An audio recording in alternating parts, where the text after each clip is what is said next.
Yeah. Is that what we doing? Do I need to grab something? Hey, look, you might have to. The show has already begun, but listen, if you got to go ahead and grab the strap, by all means, go ahead. Oh shoot! What happened? We're live already. Brian is already messed. You forgot something? Yeah, I forgot to hit record locally. All right, just quick. Can you hit it now? No, good to go. Because it's all good. Well, we just won't have mixed audio this week. Don't worry about it. That's all right. So it's the holidays, but gentlemen, I'm feeling festive. It's the holidays. It's how many days before Christmas as of this recording? 4 days. Yeah. All right. Well, listen, brothers, we got some things we got to discuss. A lot of things going down in the world of professional wrestling. We got the Royal Rumble, and tonight's main event. We're going back to the old bread and butter. We're going back to the Fiend. His influence is starting to show up again. And today, we're going to discuss it along with many other subjects. Right after this. Houston, we have a problem. Yes!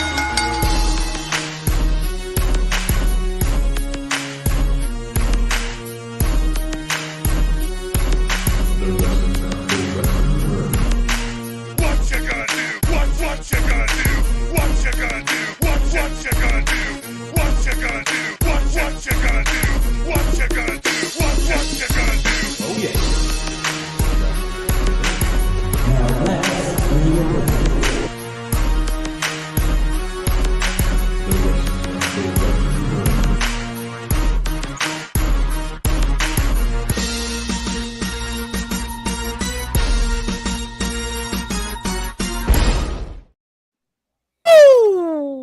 Welcome one, welcome all, and welcome my good brothers to another episode of the Wrestling Wrealm Now podcast. That's usually Brian. It's just cute to hit the button. There it is. That don't sound loud. I don't know. I thought it was just maybe the audio. It's okay. Let's try this again. Try it again. Let's try it again. All right. That's my favorite sound. Even when I do my little DJ stuff with my computer, that's my go-to sound for everything. That and the bombs dropping. Oh yeah, definitely. It's just like that was a terrible bomb sound. But that sounds like a bad fart. Yeah, that just sounds like explosive diarrhea. Excuse me. Nevertheless, good brothers, we are back again. Yes, sir. Back again, and so much going on, so many things to discover, so many things to discuss. But good brothers, welcome back to another show. You know, we always do what we do. But gentlemen, how are we feeling today? Brian H. We are joined by a recurring guest. He's not even a guest. It's like, what would you like your title to be, Brother Brandon? Because like in the world of television, this is how we were trained. So like you would be considered like a recurring character, but you're not really a recurring character because technically you're like a part of the cast. You see what I'm saying? So what would you like to be your title? So when you show up on the show, like, and it's your time to do your thing, how would you like to be referred to, Brother Brandon? I mean, help us out. Help me out, because I want to make sure I give you the proper introduction. Well, you just took away special guest because that's not special anymore. It's just, I mean, you're here like every other week, so it's like it's supporting cast. Okay, cool. So like, okay, not the main cast, but he's part of the supporting. You know, like in the Younger Wrestlers, Brian, where they would like rotate people in and out. Exactly. Or like, you know how the cousin comes to visit for like 3-4 episodes, then he leave. Did he come back again? You're like, oh look, we got, or like in the what's a good example of that? Like, what's a good example of that in TV show? Like in Arrow or like Flash, when this character comes for a few, like when Kid Flash came for a few, there you go. Then he was gone, then he came back some more, and he like he's part of a story arc at that time, and then I got to go do something else over here, or somebody got to go do something else, or he got written off the show for a couple weeks, and then it's like, oh, back for the finale. Kind of like how Hogan used to do when he had the title in WCW. Got to film Suburban Commando. Got to go for a little bit. Oh, like, wait, I'll be back. Got to shoot season 2 of Thunder in Paradise. Drop the title, Macho Man. I'll be back in a month. I have to get my strap back. Mm-hmm. Like, oh, y'all missed me. I'm back. I feel like the Wrestling Wrealm might have missed me, so I'm back. There you go. There you go. We appreciate you gracing your presence with us tonight. Conspicuous by his absence is Brother Hugh. He got a call on the bat phone, and he has to answer to Commissioner Gordon to make sure he does what he does best. I didn't mean to reveal his personal identity, but if you put 2 and 2 together, not all superheroes wear capes. So, Brother Hugh will be back with us shortly. But tonight we are in good company because, of course, our good brother Brandon, the guy, is but in the spirit of Hugh, I got him covered. There it is. See that? That's a tribute. And his belt. That's a I got tribute. this is like Earth 2 version. Earth 2. This is the variant of Hugh's belt. So in the spirit of Hugh, I'm gonna hold your belt most of the night until I get tired of it. Now being resident belt king of this of this realm in particular, brother Brandon, explain to us what it is and why exactly do you have that? Like that's kind of a it's kind of an inside thing. We know what it is, but tell us why you have brother Hugh's title on a wrist strap. So if anybody frequents the wrestling realm as I do, we know that the wrestling realm has 3 distinct championship belts that they have in their possession. And frequently the cool guy Hugh always has his glasses on and throws his baby across his shoulder. So I was encouraged to do the same, but I got mine in a red strap because, as you know, red is my favorite color. So this is the Hugh version. I'm getting the Dwayne version is being repaired, and as soon as if it's a successful surgery, I'd replicate that surgery. Dwayne knows what I'm talking about. And please, I was about to say, when you getting yours repaired, did it work? But you said you're still waiting to send it's in surgery right now. You're trying to make sure it works it's in out. surgery. So hopefully, I feel naked without my title. I am not going to hold you. I've been not myself for like the last couple of weeks. Because, you know what I'll do if I can't get it done in, I'll let you borrow the big wingspan one, and you can use it in the next show or two. Well, thank you. I'll let you borrow this one. All right. I'll let you borrow this one. Look at that. Woo-hoo-hoo. Look at that one. I'll let you borrow this one for the next show if it's not in time, so that way you don't feel naked. It can be alone. I know she'll be in good hands with you. Thank you. Don't mind. All right. See that? That's exactly. Don't mind if you do, right? Don't mind if you do. You're the belt king, brother Brandon himself. But yeah, man, we're gonna jump right into logistics, man, because we have I think we have a really, really good show tonight. As most people know, we were trying to bring the conversation back to what we do. I know we have a lot of fun and we get into a lot of shenanigans, but there's a lot of things that's going on right now that people aren't really talking about in the way that we usually talk about them. So that's why the Wrestling Wrealm is here as usual. And brothers, clearly we made Dexter Loomis famous. Wait, say that again. I say because clearly we made Dexter Loomis famous. I feel like there should be a cut that should be checked that's coming in our direction. And yet I haven't got any word. I don't usually check the email as frequently as you do, Brian H. Did you see anything from? I haven't. From old Titan Towers? I haven't, but what I can tell you is that SeatGeek surely did. So if y'all out there, make sure you want to get $20 off your purchase. For those in New York, I know WWE is coming to MSG this Monday night for the holiday show. I know that those in DC come March, you can get your tickets very soon, if not now. $20 off your purchase. Like I did that there. No, that was smooth. I like the transition, brother. We're at the point now we just done oops like Miami Heat back in 2000, whenever they was together. Yeah, those the college years, the early days of the Wrestling Wrealm. That's very, very true. But with that being said, let's jump right into logistics so we can get the show started. Sound like a plan, gentlemen? Sounds like it. Let's do it. Wait for it. Well, wait for it. Look, got my words got all stumbled. I swear I'm not.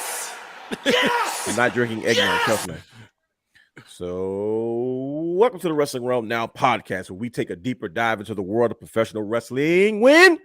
Now, you can watch our flagship show, The Wrestling Wrealm, and other shows such as Break It Down Brian H on youtube.com/The Wrestling Wrealm. 2 W's, where myself, the real Dwayne Allen, Brian H. Waters, Brother Hugh, and Brother Brandon Guy often quite explore many topics and try to educate and give fans a different perspective on many things in the world of professional wrestling. I am your host, the real Dwayne Allen. He is your host, Brian H. Waters. And tonight, he is your host, Brandon the Guy. And conspicuous by his absence, Brother Hugh has the third H to the F to the S, T to the H to the E, 3 to the R to the D, is with us in spirit right now while he's out saving Gotham City. Follow us on all social media platforms, Instagram, Twitter, and Facebook at Wrestling Wrealm 2 W's. Like, subscribe, and engage in the conversation with us. You can also stream and download all of our audio content on Anchor, Apple Podcasts, Spotify, and Google Podcasts. You can watch us and subscribe to our Twitch channel at The Wrestling Wrealm. Bam. See, I got through all that without stumbling. There you go. You can shop Wrestling Wrealm at WrestlingWrealm.com. It's down right now, but it's not like you guys are buying a whole lot of t-shirts anyway. It'll be up sooner rather than later, but you can catch all of our Wrestling Wrealm merchandise, including one of our most popular t-shirts. The Proud Wrestling Fan. Most people are kind of closeted wrestling fans, but you know what? Be a proud wrestling fan. And you can get that t-shirt proudly at WrestlingWrealm.com. You can also shop our new merchandise there. Our fall winter 2022 drop, the Wrestling Wrealm, inspired by old Monday Night Raw logos that we've adapted to our style. So there's a lot of new products, a lot of new things up there, including the new. Coming soon, ladies and gentlemen. Coming soon, ladies and gentlemen. The Jack Daddy himself, Brian H. Waters. Brian H. is looking jacked, man. He's looking jacked. So if you want to support the Jack Daddy, Brian H. Waters, you can get this t-shirt. Coming soon to the Wrestling Wrealm. All proceeds go to me. Guess what happened? And you get a phone call. I'll give you a phone call. If I see somebody post this shirt, I'm gonna leave you a voice note. Well, there you go. See, that's very kind of him. Hey, hold on, brother Brandon. Before we continue, how you feeling the Jack Daddy Brian H. Waters t-shirt? I'm just let you keep going. You keep going. Okay, no problem. Focus. You see, I had to. You know how they say you should have never gave me Photoshop. There it is. That trust me, I'm the last person they should have gave Photoshop. We ask you to please subscribe to our Patreon channel. Patreon.com/wrestling_realm. Please do not forget the underscores. Patreon.com/wrestling_realm, where you can get exclusive content such as Brian H. thoughts. Brian H. is back to writing. Brian H. is always moving and shaking. He does an excellent job of getting things. He's adapted the show so many times before, but now we're kind of bringing it, to the forefront in this generation. And ladies and gentlemen, in case you haven't noticed, coming in January 2023. It's finally going to be here. The Wrestling Wrealm presents Realness Reacts. This is where the real Dwayne Allen will go and be as unhinged as I can possibly be. I'm going to tap into subjects that people don't want to tap into. I'm going to say things that people don't really want to say on their minds. I'm going to speak on subjects that people really don't want to speak on. And that's going to be quite the doozy. Brother Brandon, make sure you're ready for that because we have a lot of belt conversations that we're going to have to get into. So I'm ready. I'm ready. I'm ready. I'm just waiting for a date and time. Make sure you have yourself situated and reserved sometime in 2023, specifically in January, so we can get down to the nitty-gritty and have these type of conversations. So from January 1st to December 31st, be prepared. Just be ready. Just like, hey, guy, the guy, I might need you. As Brian Ace alluded to earlier, SeatGeek, $20 off on your next purchase using promo code The Wrestling Wrealm. As he said earlier, if you're looking to purchase tickets to concerts, music, and more, you have the opportunity to do so with promo code Wrestling Wrealm with 2 W's at SeatGeek. Brian, as you spoke on, quite a few people have been using SeatGeek. Yeah. Using our promo code, and they've been saving some money. So isn't that what this is all about? It's all about saving money, right? Exactly, because they're going to hit you with them ticket fees no matter what, whether it's Ticketmaster, SeatGeek. So you might as well go to SeatGeek, download the app. The app makes it very smooth. Well, Brian, they said going down like sweet Mexican tequila. I don't know that for sure because I don't really drink tequila. Does it go down smooth? Everybody says something about going down smooth. Or was it Terramana, baby? Okay, there it is. See, there you go. Brian H. Terramana, sponsor Brian H. Jack Daddy. That's how I like the Rock. Come on, Rock. Oh my God. Sorry, brother Brandon. You knew what you were getting yourself into the minute you signed on tonight. I'm just here for the Rock. I just going along. That's always a good brother. If I really see somebody in that shirt, though, listen to me. I need to get like 3 of them because I have like both colors, and I need one to work out in. So when I feel I need to be jacked like Brian H. Waters, I'm like, who the heck is Jack Daddy? The Jack Daddy himself, Brian H. Waters. But brother, like, I'll let you call him. Hey, you can call him and talk to him. There you go. Jack Daddy. I'm gonna pass out his phone number. Hold on. Hey, do you remember those York Daddy promos, brother Brandon? You should. Of course he does. I'm just asking him. It's a common courtesy, though. He paid for a couple of them. Okay, there you go. How much did those York Daddy promos cost you? I definitely did not. You stop it. Most people don't remember. Most people don't notice, but brother Brandon used to be a wrestling promoter. He had his hands in a lot of things, and one of his strongest hands was the York Daddy himself. So and I'm trying to make this as awkward as possible for Brother Brandon. It's working. It's working, so we can move on. Where's he when I need him? No, sir. When you watch this, just understand that. Well, according don't go this way to on Justin, Brother Hugh was snatched by Bray Wyatt and Uncle Howdy. And listen to me. Steven said he was caught in the NXT parking lot. That's where all the action happened in NXT.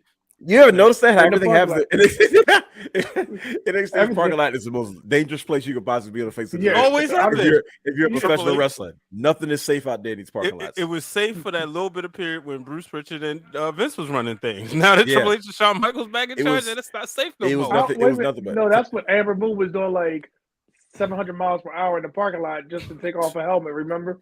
Bro, That was during that era, wasn't it? And then It it was was like, definitely never mind, we during don't that want to use it. Yeah, that was the craziest thing there. when Vince and Pritchard, we ain't gonna say too much about Vince because you know what happened last time on the show. When Vince and Pritchard were running the show, man, it was nothing but teddy bears and periwinkles. But now DX is in charge again, so nothing is safe. Shenanigans. The shenanigery has returned. But gentlemen, they, as people that don't know this, every week we try to just dive into what exactly we watched this week. We try to keep our minds fresh and engaged with as much as professional wrestling content as possible. So we like to sit back and we like to just kind of just commune real quick about what we kind of watched this week to keep our minds fresh. Perfect. Outside of I missed the sound didn't come up. no, it's okay. It'll pop up on your thing eventually. Okay. Are you mobile or are you a device? Hey, It's mobile, look. Yeah. No, I just want to ask because sometimes there's a difference between. I didn't do all that, brother Brandon. See, I got my jokes out early. He's making quips at you about the verticality. I was asking because sometimes there's a delay when it comes to the mobile stuff versus the actual device. But gentlemen, what did we watch this week? You guys are probably going to laugh at what I watch because especially when I'm going after what I say about it. But brother Brandon, you've graced us with your presence today. Did you watch anything this week? I'm sure you did outside of our regular programming. What'd you get into, sir? Well, it's funny because I like to go on my YouTube rants and just see what I comes know up. this is why I was excited to ask you this question. And it's crazy because after that whole, I don't want to say, is it a re-debut at this point, or is it a debut, or is it return? It depends on who you're talking about. Bronson Reid.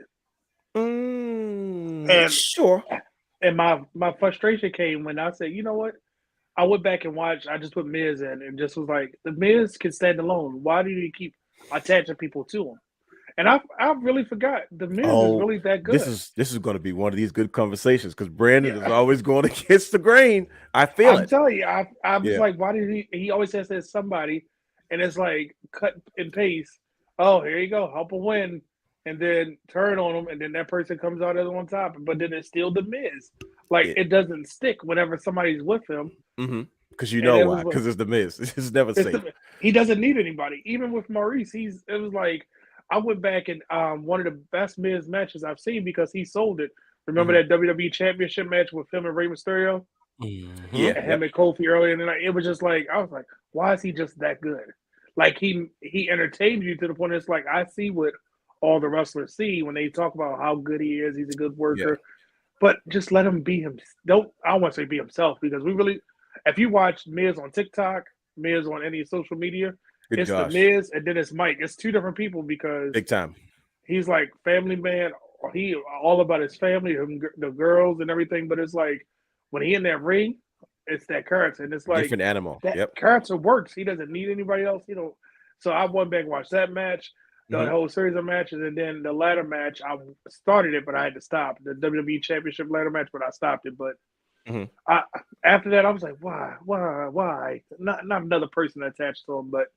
That's my soapbox for now. Brian H., what did you get into, sir? So I've been, I was telling you earlier, I've been listening to the audiobook, Nitro, written by Guy Evans. So that sent me down a WCW rabbit hole. Mark Man gonna come out. Here he comes. You tipped into a certain part, Brian H. Yeah. So it's funny because who you would tell me. So I actually have right now. I got on the January 4th edition of Monday Nitro. What year? 1999. Do you guys know what happened that night? What happened? You're going to flip when I tell you what I'm going to tell you. Go ahead. But wait till you finish what I say. What I got to say. Go ahead. So right now, Ric Flair's in the ring with his whole family. Shout out to Charlotte Flair, a young Ashley Flair, with David in the ring. But this was the infamous night of the greatest match that ever happened in WCW Monday Nitro history as far as the January editions. What? The finger poker dude. That was that night. Yeah, because this is the night that they gave away the results. Mick Foley is going to win their world title. Oh, that was That'll put okay. butts in the seats. Is It that did. is that on one of Tony Schiavone's t-shirts or like Pro Wrestling tees? I'm pretty sure. It's gotta be. It's Why gotta wouldn't it be? It kind of feel bad for him because it's like he's doing what he was told. Yeah, he's getting paid to do a job. Yeah, Mhm. you know. But what I did watch earlier today Mhm. was Spring Stampede 1999, the night DDP won the championship. Uh-huh. Yeah, Yeah. I was watching that earlier, and you know, it's funny because like I was looking at like he became a star. He's in the ring. It's kind of like we talked about the issues we were saying about with AEW with MJF and Ricky Starks, right? Which Right. seems like this week they corrected it because you got Ricky Starks looks like he's going to work with Jericho now, or the Jericho Appreciation Society at least. But there you had It needed to because we have television to sell. Sorry. right. I was trying to bite my Notice tongue. he did the Jericho reference, not me. I just wanted to be known. True. And to be up front, I would expect Brother Brandon to say that first, Brian Nation. But go ahead. I'm sorry. Yeah, but you know the thing is, you know, in this match you had Flair, Hogan, and Sting and DDP, and I remember, believe it or not, at that time I was like, I want DDP to win this because he was, you know, I was going to say that. Yep, he was the People's Champion. The You remember build. It was the build. build, the outing he had at Starrcade against the Giant that December when he hit the Diamond Dream. That was the variation of the Diamond Cutter, and he hit the top rope DDT. Like they put out an entertaining match, so you knew like this guy's kind of up next. You know, he came up short against Goldberg at Halloween Havoc, but Spring Stampede was his night. So I really enjoyed watching that match again. Okay. Well, let me tell you, brothers, what I was getting into. It's funny because when I first started watching was I saw something that came across YouTube, you know, in my when I go into my wrestling spiral, as the cat just like meanders into the room. Meanders. What did I just say? Meanders. That makes no sense. But so I was watching it, and it was a Starrcade 1999. It was a powerbomb match between Kevin Nash and Psycho Sid Vicious. And I was like, 1999 is one of those years that gets a bad rap for WCW, but there was a lot of hidden gems in that during that time period. I was a huge fan of 1999 all the way until 2000, 2001, specifically of Kevin Nash, because that's when we saw him work the most as a single superstar since he got there in 96. Yep. Right. Because once he started making money, you barely saw Kevin Nash in a singles match. Like ever. He was always in a tag match, just working very little, doing no house shows, collecting paychecks, living his best life in his 30s. But I remember when in 99, the product was down in the toilet for a little bit. You know, Scott Hall was in and out of, you know, they were doing a whole last Hall, Scott Hall gimmick, you know, but I know Kevin Nash really stepped up during 1999. And he had a lot of singles matches. And I was, same thing. I was a huge fan of Sid Vicious's 1999 run, his world title run in WCW. Programs weren't that great. Now, let me tell you how dumb the finish was. So I'm watching the freaking match, and I'm like, oh, man, this is good. It's still, they're both trying to sell the Powerbomb. It was a Powerbomb match. Who was going to do it first? And, of course, first of all, the whole match is on YouTube.com, WWE's channel. It's only 9 minutes. It's only 9 minutes long in the first place. And they're trying to, you know, powerbomb each other, and then Sid Vicious finally powerbombs Kevin Nash, Jeff Jarrett. The referee gets hit in the face. First of all, he like goes into the fetal position for like 15 minutes. I can't say 50 because the match is only barely 10 minutes. For like 3.5 minutes with his face like tucked under. He's in the corner. He doesn't see anything. He doesn't hear anything. Jeff Jarrett comes in the ring, hits Sid Vicious over the head with the guitar. He says something to Kevin Nash. He gets out of the ring. Then Kevin Nash gets up, and he tries to powerbomb Sid Vicious. He's selling the back. He gets up again, tries to do another powerbomb, selling the back again. Then he gets up and he tests the referee. The referee comes to, and he tests the referee. Look at him, and he goes, and he points to Sid Vicious. And the referee goes, okay, and rings the bell. What is this? What in the TNA in 2004 is this? Wow. And I was like, man, this is ridiculous. And I was like, see, this is the problem in WCW. Like I said, they were still selling out arenas, but as far as the television and pay-per-view buys, it was obviously down. But it's funny you bring that up because that was one of the things I read, listened to in the book where he talked about, everybody thought Nash became champion. He booked himself to beat Goldberg and booked himself to end the streak. And like he said, like, I'm a smart man. If I was going to book it, you think I'm going to rebook myself to lose the next week and give the title to Hogan? Like, that absolutely makes no sense. You talked about real quick too. You talked about Nash and Sid in the Powerbomb. Do you remember that first match at In Your House 1? Yes, because Diesel that was a thing too, though. Like that was, when you watch one thing, the algorithm shows you other things. Yeah, because it took me back because we've been at work.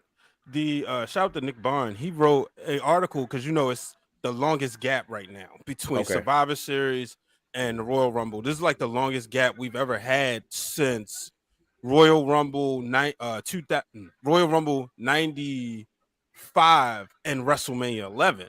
Of course, yep. Because we've been accustomed to pay-per-views. So one of the things we did was like look back at, in the article he talks about like the eventual in the house pay-per-views, but before that, there was a bunch of different stuff like the Wrestling Classic, a bunch of one-off pay-per-views that you'll find on Peacock and the network back in the day. So it took me back to like, they really gave away a house there, man. And then you said Sid versus Kevin Nash. I'm like, oh yeah, Diesel did face Psycho Sid because that was when Sid put out Shawn Michaels, which would eventually give us the babyface Shawn Michaels that everybody would come to love. Sure, and that was that was a making his appearance on the Wrestling Wrealm. Look at him. He about to get comfortable. This is what he does. Don't mind him. Stop. I took a bath already. I don't need to do this. We'll get down there, chump. So it's called attitude. Anyway, so yeah, I mean, it was just Sid Vicious, Kevin Nash. Their late runs. I said, man, if TNA could have been this good in '99 with this group, like when I saw Jeff Jarrett, I saw Kevin Nash, saw Sid Vicious, I said, this is what TNA would eventually look like, and this is the same type of booking they would eventually do. But outside of that, I also got into a lot of classic Sami Zayn and Kevin Owens stuff because we're seeing Sami Zayn versus Kevin Owens, Kevin Steen versus El Generico is a standalone story, but I like how the fact that they're incorporating that stuff into the bloodline as well. Yep. So it's like you're adding another chapter to a bigger book, and I think it's really, really cool. So I went down that rabbit hole and started looking at some other things, and I even posted on Twitter. I said, this is exactly why Sami Zayn joined the bloodline, because Kevin Owens turned on Sami Zayn every single time. Every time they got into every time. Best friend. I got your back. No, and then Kevin Owens would just turn on him for his opportunity. I'm like, you know what, Sammy, good for you. It's about time you turned on Kevin Owens for once, because he's been selling you up the river for years. One of the things I definitely want to talk about, what I also watched just before we came on the air. My boy JBoujii, victorious. Wow. Over Lance Anoa'i. And then he threw up the ones. It was funny because at one point, Boujii hits a stunner. Getting real disrespectful out here in the streets, aren't we? And then the stunner didn't go too well because afterwards, Lance popped up and hit him with a rock bottom. Now, Boujii almost messed up because he did headbutt him twice.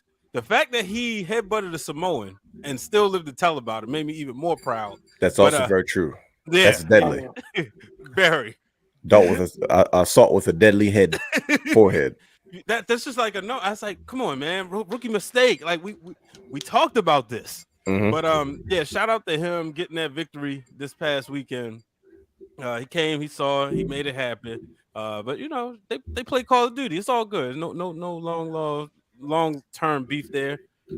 Very respectable. Okay, that would at least it ends that way, because you guys have been doing some disrespectful stuff as of lately. Lot of heel turns, a lot of all kind of stuff going on. Look, this is just the next chapter in their history. That's the way I see it. That's what you said. It's just another, and you don't, and not to plug anything on Netflix, but Dwayne, please tell me you watch. Please tell me you watch Paradise PD. No, I've not. Do I need to? When we get off here, I need to? Go watch. Just go straight to part 4 of season 4, and the Macho Man. You'll see why I'm saying that. I'm gonna just say Macho Man. You will die laughing. There's Macho Man stuff. Okay, yeah, say less. You will die laughing when you see this. I'll get the exact episode that it starts, but it becomes a supporting character in this show. But Paradise PD is very inappropriate cartoon. Put you in the mind frame of American Dad, Family Guy type thing. Right. And you know how they always have a wrestling reference and all these type. Sure. Oh, they do a wrestling reference, and it's like, oh, okay. complete with the voice and all. But once you see it, you'll see what I mean. Oh, okay. Yep. I'm always down for a good Macho Man impression. It always puts me in the right space to do things here. I told you the other day I watched a 10-minute compilation of the Macho Man and all his promos. Yeah, I didn't know what he was talking about, but it got me in the mind frame. Oh my Yeah, gosh. they're gonna need that on the Patreon. Oh, trust me. Listen to me. Brianich, once I get it, first of all, I need the Patreon information, like the password and stuff, so I can get in and upload stuff. Once I think you just log in with Google. Okay, I didn't know. I just want to double check because I've never done it before as of right now, bro. There's going to be so much extra content. Mm-hmm. I just hope people are willing to pay to see me do these things. Like it's cool. Once I like figure it out, because I'm getting there. Like it's really close. Like I figured out realness reacts and what I'm going to do with that. It's going to be fire. It's going to be Blake, but it's going to be there's a show. I'm going to send an invite. I'm sending it. There's a show I'm going to do on Realness Reacts, and it is going to. I'm thinking about making this the debut show before we get into the show because it's going to incorporate some things. And it's something we've talked about, and I was like, "Yo, I think I'm going to make this happen." Hold on, let me check. Hold on, let me see. Let me check the chat real quick. See who's in here real quick. We got Raj, we got Dylan, we got Taquan, we got Steven, we got Justin. Okay, so we got. So we have the whole gang here. I think I'm going to make the first episode is does the WWE need Sasha Banks? There you go with that again. I'm telling you. And I'm going to You're gonna make Justin mad. That's the biggest Sasha Banks fan I know. Listen to me. I need an expert. And I'm going to reach out to a certain young lady. And I'm going to see if she's going to come on this show. And I'm gonna tell her, listen, you are a chump if you hold back because I am coming for we're gonna put it all on the table. And I think I'm gonna make that first episode. And I'm debating like, should I make this one free for YouTube or just say no. I think I'm gonna be so unhinged. I think like you're gonna have to pay to hear what I gotta say because hey man, you make a clip, I don't want, and that's what I plan on doing. But it's gonna be good though. But I trust me, I'm thinking about going there. Because we're gonna really break that stuff down and let's get down to the bottom of that. But that's just me. We'll get there. Patreon. There'll be plenty of content coming soon. We gotta get Brother Brandon on Patreon. He's bluffing out here in these streets. Because Brother Brandon disappears too. Like he goes, if Brother Hugh was Batman sometimes, what superhero would you describe yourself as, Brother Brandon? Because you have an Iron Fist shirt on. Like if people didn't catch it already, what would you consider yourself? He know all the superheroes. Not just who would I consider myself? And it's not even in my top 5. I'd probably say Green Lantern, Guy Gardner. Okay, there we go. Okay, that's fair because I've heard you talk about so many characters in the DC universe, but. Yeah, because everybody knows. Notice I said Guy Gardner. No, of course. Yeah, the colored. the colored. Ironically, Guy Gardner is from Baltimore too. What are the chances of that? And his family was Baltimore police officers. If you read with the origin from the New 52, they actually talked about it in there, and they kept that origin all the way through Rebirth. And that, ladies and gentlemen, was Brother Brandon Guy's comic book corner moment of the day. Now you know. The more you know. There you go. That time code going in the rundown. There you go. the more you know. Hey, somebody might want to jump to it. I'm telling you, man. It's almost the same audience. Dang there. But brothers, we got some stuff to talk about today. But let's start off pretty slow, and then we'll work our way into it. The main event is of the show. As the bell rings, the main event of the show is to discuss the Fiend because the Fiend, Bray Wyatt, is about to explode. Like, and we're going to talk about it first for everybody else jumps on the Bray Wyatt train, because I'm seeing where this is already starting to go, and I'm like, we need to do what we always do. We need to be the first ones to jump to this stuff first and put it out there before everybody else gets all the views and talks about it and gets credit for stuff we did first. But that we'll save that for the main event tonight's shows. But let's start off kind of controversial, I guess we can say. Mandy Rose was released by WWE for for her, I guess you consider her personal content that she has uploaded to her one of her fan page websites that that kind of have a little more freedom in regards to the type of content that may seem explicit to some, but appropriate to others.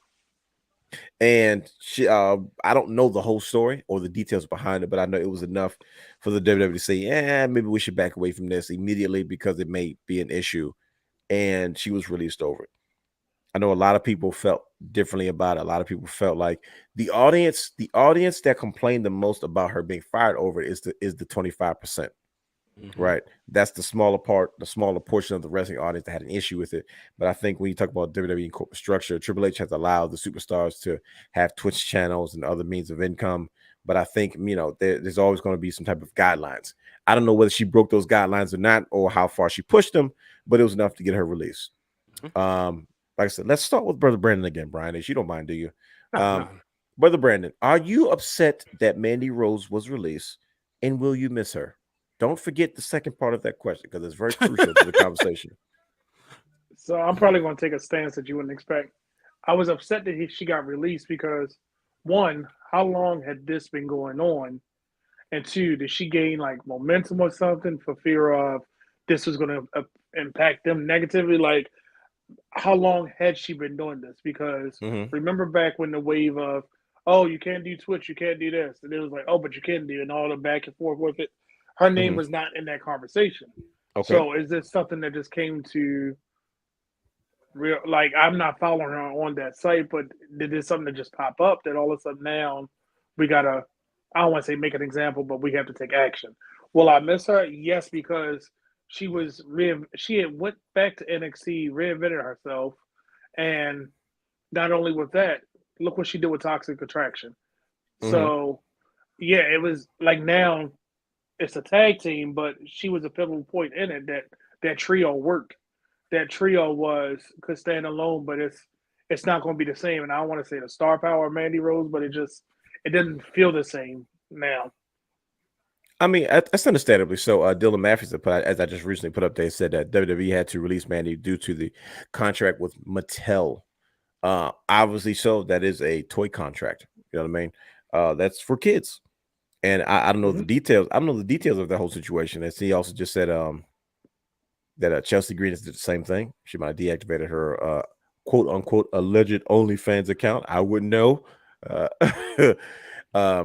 Possibly for the same reasons. Now, there's got to be a balance. Now, some people say, Brian H, that it was WWE has been hypocritical because in the past they have pushed for their female superstars to do Playboy shoots, and they've you've explicit content to a degree to sell posters, merchandise, whatever the case may be. But now it's being shunned upon. Now, granted, the demographic that they were going after during those time periods versus now is a tad bit differently.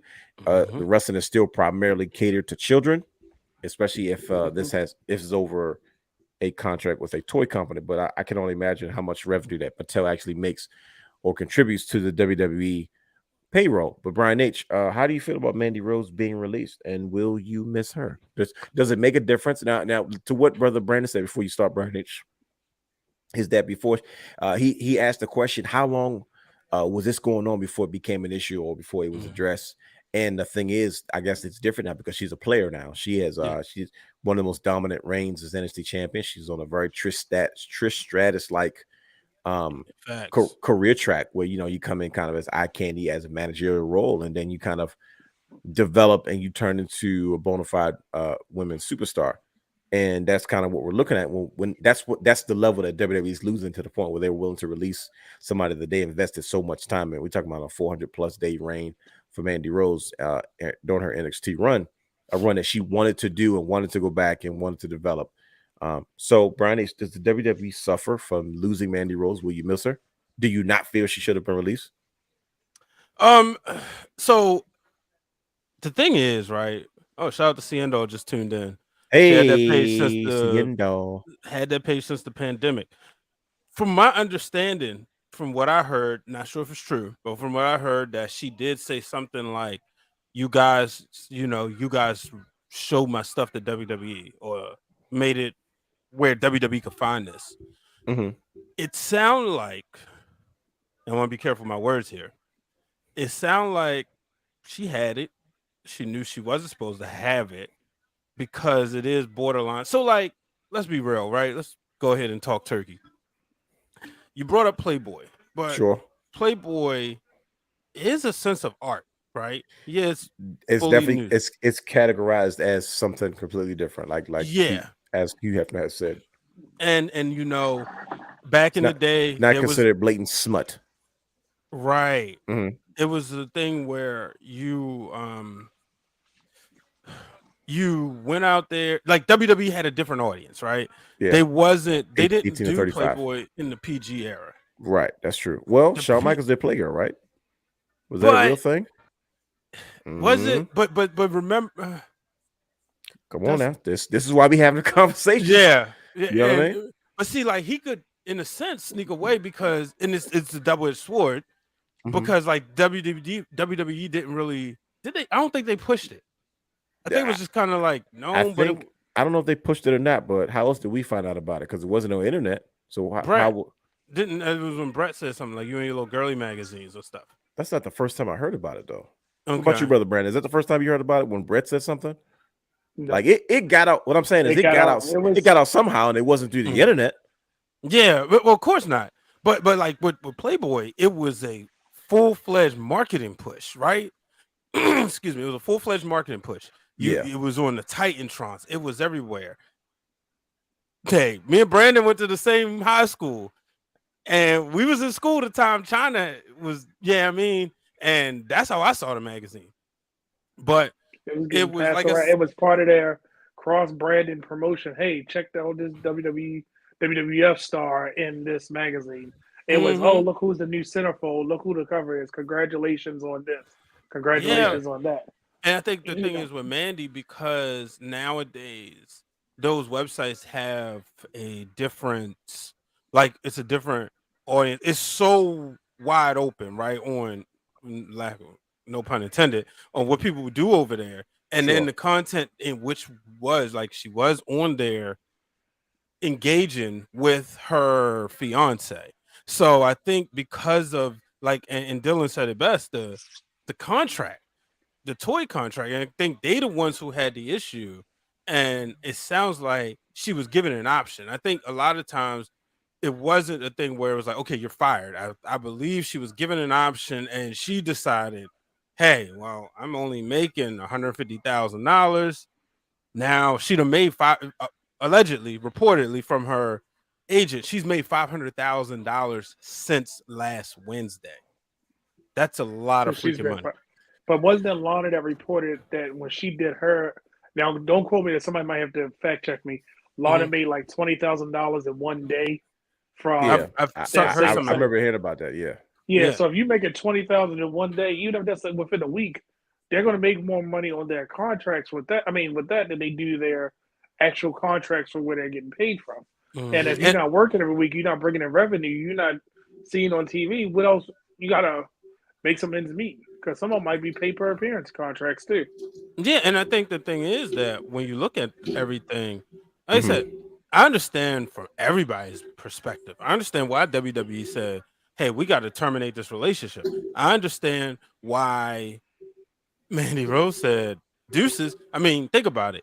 You mean tell me you get an opportunity, you don't have to take another bump? Exactly. That's what I said. I was like, well, making $500,000 in a week. I mean, she's making more money. Like they said, she's on pace to make to be a self-made millionaire at this point, just because of all the publicity. You know, all the all the. I'm not gonna say anything. Now I wonder what happens. Curious. Yeah, wonder bingo, right? But I do so. But she's back in the day, too. Everybody wanted Trish Stratus, right? We didn't get Trish. We got Mandy Rose. Now, what I do wonder is, can the WWE come after her? Because some of the URLs do have like Amanda Sachs or Mandy Rose Sachs. You know, her using their likeness. You know, because they own the name Mandy Rose. And then there was things where she had the championship. You know, like how she did the Shawn Michaels pose. And I think that's what Ciendo was kind of alluding to. Yeah. Because that's the same manufacturers with Mattel. Like, we're trying to sell these titles to little girls. You and this is how they're being sold. You know what I mean? I was like, the last thing you want is little girls trying to recapture that. Like we That all footage, that photo. yeah, like we Yes. all do things when we see certain photos, we want to do our own version of it. And the last thing you want to see is a bunch of little girls, you know what I mean, and all their Trying to innocence do that. trying to. That's like you're selling the wrong thing. That's the last thing you want. Because like, who else are you going to sell the NXT Women's title to? Exactly. You know what I mean? Like you're not selling to grown women. That's what the replicas are for. Right. So I understand, but are you gonna miss her? Are you gonna miss Mandy Rose? Absolutely. For the same reasons Brother Brandon mentioned, you know, I felt like she was gonna be the poster child of going back to NXT, getting some more classes, and coming back to the main roster and being a major player. I remember a certain women's wrestler wanted to do the same thing, and she was kind of shamed for it. But you know, anybody knows me, you know, it's my favorite women's wrestler, based on looks, not what you call it. Hey, brother, Not Brad, skill. you hit a clarification based on looks, not skill. You hit Who's your favorite clarification. wrestler? Who's But- your but- favorite wrestler, bro? Yeah. Cameron. Who's your favorite? Cameron, Ari and Andrew. Oh, you think? She wanted Okay, to I do just that. wanna She make mentioned sure. it on Total Divas.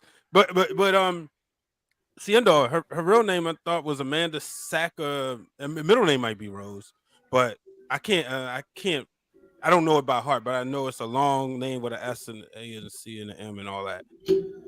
See, I don't say her agent screwed her by saying she made $500K. Please elaborate.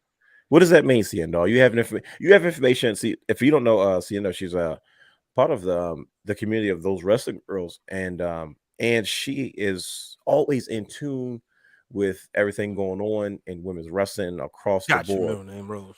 Okay, there we go. So you know, I'm curious to see Yeah, why. all across the board, not just WWE, AEW, but I mean she mean, gave an all incredible across the board. breakdown on why the number one women's wrestler was the number one women's wrestler, going into the deep about stardom and stuff. But it said TMZ put the article out. Okay. Yeah, you know, it's crazy. I don't know, you know, it's I'm just wondering, like, will WWE try to go after her? You know what I mean? That's what I've been I don't think wondering. they will because I then don't there's think they gonna put a will, 'cause- limelight Okay. on them. Yeah, because There's I a think spotlight on them. right. I Gotcha. think they're just trying to let's just separate, say so people can't say that we're associated with each other. Mhm. And They I might do think a cease and desist or like, hey, probably. if moving forward, don't use anymore. Or, hey, you got to take this down. Anything without likeness. Yeah, and I'm probably sure it has a lot to do with previous things that happened with Paige and Woods and Brad Maddox freaking wrong. and that stuff got and that stuff leaking out. But yeah, Mandy Rose is released. Only time will tell. She was like Brian said, she was becoming the poster child of understanding the importance of development, and she became a star in the process. But only time will But tell. I got a follow up question to you, By all means. Dwayne. Yes, sir. Did you think she needed to go back to NXT? Oh yeah, big time. She didn't need to go to NXT for where she was, but she needed to go to NXT based off what she wanted to do. Yeah. Okay, yeah. fair. Right. Because she could have been a pretty face. She could have stood in the funny stuff with Otis. But I respect the fact that she's like, no, I want to be more than just a pretty face. I don't want to just be the hot manager or the sidekick or the valet that wrestles sometimes, but being this part-time wrestler, part-time eye candy manager type thing. And there's a place for that. Don't get me wrong. But I know she wanted more than that. And I respect that. She said, no, I want to be taken seriously as a performer in the ring. And I want to hone my craft. And she went back to NXT. And that's exactly what she did. We saw a different side of her. We saw her range.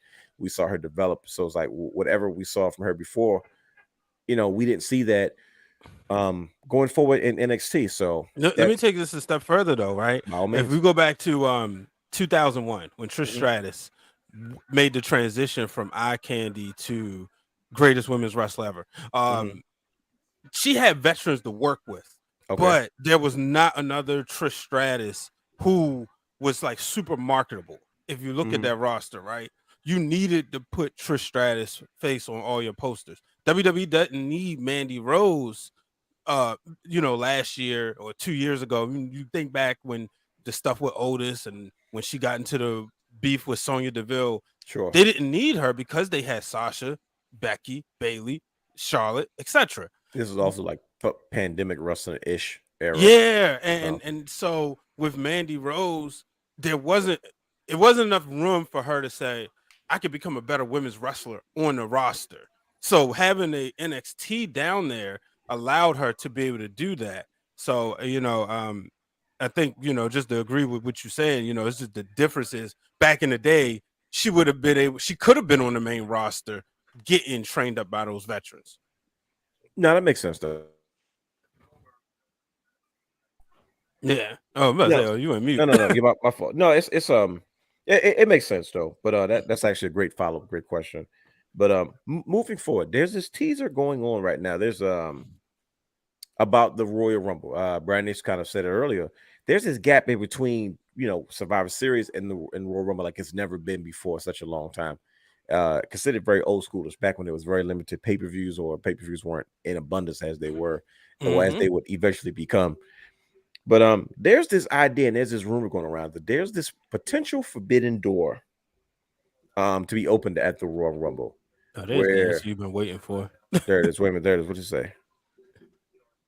Okay, so you said she shouldn't be talking about her income on how much she will make when WWE may still have an open door for her. Remember, Zelina went through the same thing and came back. I mean, that makes sense, but I think it was because Zelina had issues. I mean, I think the difference is just that Zelina had she was making money through Twitch, but you know what I mean. And I don't think it was the issue of how much money Mandy Rose was making. And I could be wrong, I don't know, but from what I'm hearing, Zelina do cosplay too. She was doing cosplay pictures too, right? Yeah, I don't think they had an issue with that though. I think they were just talking about this is like no more Twitch. She's like, dude, I make a good amount of money for my Twitch stream, and I reported to you guys, and you guys have no issue with it until it became an issue and they found out how much money they were actually making. I still think it was somebody who was snitching that didn't have as big of a Twitch following. So they said he got a Twitch, she got a Twitch, she got a Twitch. That's what I always believed when that first went down. Yeah, I know it's because I remember something else was going down. And Vince was like, we're not doing this. And then he was like, well, damn, now nobody can have anything third party. And it wasn't Twitch. It was something else. Yeah. But eventually, I know. I feel like it was, somebody might have fact. I thought she was doing either OnlyFans, but doing cosplay. I feel like Zelina was. She might have been. I feel like she was too. I could be wrong. I think that's what started the whole thing. And it was like, I'm not giving up my stuff. No, what's that thing where you can get people to wish you happy birthday and all that kind of stuff? Cameo. But WWE was doing those, like WWE was like that was under the WWE umbrella, right? But then they were saying like people were taking they were like moonlighting cameos, like they were money in the brand, and that's what Vince was like. Well, screw it, no more third party making money apps. Like even if you report it, we're not doing it anymore. And Twitch just happened to fall underneath that category. That's when everybody's like, well, "Why are you taking my Twitch stream away? I'm making income from this." Like, I'm not bothering anybody. This is what I do in my spare time. I'm not a WWE superstar 24 hours a day. But who knows? That's that's neither here nor there. But the reality is, we'll figure it out. But this forbidden door, gentlemen. First of all, it's been touched already because as quiet as it's kept, freaking Machine Gun Carl Anderson has been defending I wish I had my title with me now. The Never Openweight Championship in New Japan, and then 4 days later shows up on Monday Night Raw. Like that, it's like a quiet forbidden door. So there's this obvious working relationship that we have going on with the WWE and the Japan Pro Wrestling. And we saw it last year with WWE and Impact. We had Mickie James make her way. She was knockout women's champion. She was a knockouts women's champion proudly, and the only the biggest stipulation was she had to be presented as that, like she had to be acknowledged that, which is the issue why we had why we couldn't get Billy Gunn on the DX anniversary, is because from what I was told, this is hearsay, of course, they wanted Billy Gunn to be acknowledged as an AEW superstar. WWE was like, "No, we're not doing that." Right. You know what I mean? But Impact kind of stays out of the way. They don't want no smoke. But so we're seeing hints of this forbidden door. Is this something that you guys will be open to? Brian, it's something you think you would be used to. We're always used to seeing special returns. People we haven't seen. We'll probably go see Edge return for the 50th time with different hairstyle and gear. Facts. You know what I mean? So it's like, for the love of gosh. But are you guys open to seeing, like, do you think it would work with this main roster? Like, and I'm not talking about the 25% because that's us. Yeah. This forbidden door where superstars from other promotions There's only two, to be honest with you. Well, really, there's three mainstream money promotions where they can show up to WWE, make their presence known, and then kind of walk away. Are you talking just the Royal Rumble itself and like the Well, Royal Rumble match, or with just the particular Rumble. This is the where the rumors are coming from, because they're saying for the first time it may be the forbidden or maybe open for the Rumble, not necessarily for a particular match, but literally just to, hey, come in, show yourself in the Rumble, advertise, do your thing, and then get out of there. yeah, I think it could work. We've seen stuff like this before. I know when I was younger, that's the '96 Royal Rumble is when I learned of names like Doug Gilbert and never heard of him. And they was talking about They did used to do that, didn't they? yeah. That's one of my famous 5 tapes I always talk about. That Right. when I didn't have access to watch new wrestling, I would watch those tapes over and over again. But yeah, you had them. And why I'm blanking on names, but that was when they would do that, especially because you got to figure like around those times the roster was thinner. So and they wasn't trying to have everybody work double duty. So they would bring in people from like New Japan or All Japan, and they would come in. That's when I first seen Dory Funk was in the Royal Rumble. So I could see them doing that now, and giving these guys and gals an opportunity just to show their face on the big stage. Brother Brandon, who do you want to see come through the door, the forbidden door at the Royal Rumble? What would be the perfect scenario for you, sir? Male or female? Either one. There's no bias here. Okay. So I see my biggest issue with the Royal Rumble, and it's always been my issue. Well, now Triple H has this bloated roster again, and he actually can fill just like 2016, baby. Yep. They can actually fill it with their own superstars, but I don't want to see Otis or Chad Gable get into the Rumble just to get eliminated. Where we could have, but we could have a Switchblade Jay White come and have a stare down with AJ Styles and let them have 2 minutes in the match, and that would be more impactful than, oh, here's Otis and here's Gable. Oh, Master Gable, look, he did a couple suplexes. Yay, we can see that on Monday Night Raw. But if a Switchblade comes in, the reason I'm saying this, if I love Switchblade, by the way. Door, he's my favorite wrestler. He's my favorite wrestler outside of the major American promotions. But he has that same AJ Styles. So don't need to go to NXT. Don't need. You can literally debut him and do nothing else with him, or debut him and he come back with a contract. I don't know his New Japan status, but I'm just using him for example. Because if you look at the Royal Rumble, it's almost like a moment maker. Like that's what it's for. Those moments, like we're not gonna forget when we heard Hardcore Country. Everybody popped because it was that moment. Right. Everybody, like, to me, I would love to see Kairi Sane come back, whether she's the IWGP Women's Champion or not. You went come there. on with the belt, come on with the belt, and have her and Asuka just have that moment and then reunite, and then let her and Asuka have those 2 minutes together versus Azalea Lee getting into the ring, Asuka backfist her and throw over the top, and she just stand there talking about nobody's ready for Asuka. Okay, but Kairi is ready for her, And I hate to say with the Forbidden Door because Vince McMahon hey, we need Ric Flair, we give you Christian. That was the Forbidden Door. I mean, they did it in '97 was ECW. Like, listen, you guys show up and we'll let be our developmental. We'll give you Al Snow. We'll send down Jerry Lawler work with you guys. And remember, he did it with Evolve. He had take out Cruiserweight champion. You know what I mean? And that was a third brand, but the difference is on a major player. And it's no discredit to Christian. Christian to Ric Flair wasn't an even trade because what you needed Ric Flair for versus what they used Christian for kind of downplayed it. Well, why is that? What do you mean by that? Because they were both Hall of Fame opportunities. So Ric Flair was going to Hall of Fame for Horsemen, and TNA inducted Christian into the TNA Impact Hall of Fame. Right at that moment that Christian was going to Impact. Sure, it wasn't a big deal if he were to do it now. Yeah, kind of. I'm not even going to say. You know what I'm saying? Like, that's the truth. And I like Christian. I think Christian is one of the greatest. But it's the simple fact that at that moment it was like, oh, that's what we did. Like, oh, okay, that was the trade-off. Whereas though, and I really, in unpopular opinion, I feel like Tony Khan got the better hand of this Forbidden Door here recently. Like, it didn't pay off. I'm kind of looking forward to see if certain things pay off, but it just didn't feel like, don't waste a superstar like Okada coming, and then it's like, this Oh, is what that's you do that. with them. No, that's ridiculous. Well, see, because You get what I'm Okada, saying? Like, yeah, Okada showed up on AEW television, right? Mm-hmm. And so did Tanahashi. Whew, That did happen this year. that happened. exactly. It was literally called Forbidden But Door. you get what I'm saying? Yeah. It was, and think about it, It was Tanahashi and lackluster, what you though. call it, and Mox. It was like, okay, We but saw that match already. yeah, but not only that, it was like, this is what we did with this, a much star power in this ring. This is what we did. And they still Even didn't do a look better at job than Ring of Honor did. no I said it. Osprey and Orange Cassidy. Who would have Yeah. thought that match would have been as good as it was? But Yeah. look who came out on top. Like, I feel like it didn't make me excited for. I want to see what they New can do Japan. next.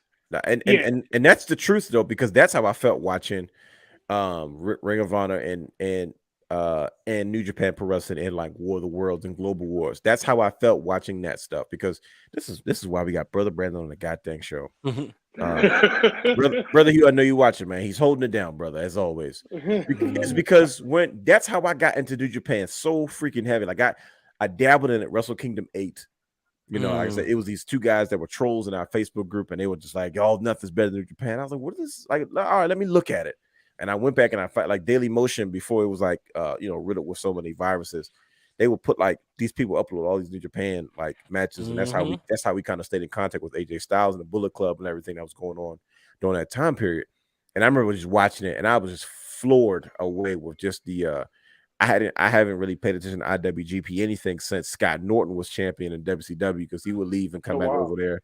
You know what I mean? And they would refer to New Japan Pro Wrestling when the WCW, the Japanese guys would come over and fill in for WCW matches and stuff like that. And of course, like Yuji Nagata, and of course the Great Muta would show up whenever he felt like it. So I'm familiar with that. But you know what? We're going to diverge from the rundown for a little bit, because we're going to go somewhere. And I'm going to put out some conspiracy theory stuff out there to the world, Brian. So this is where Brian starts getting ready to clip the stuff off. He's already getting time frames and stuff ready.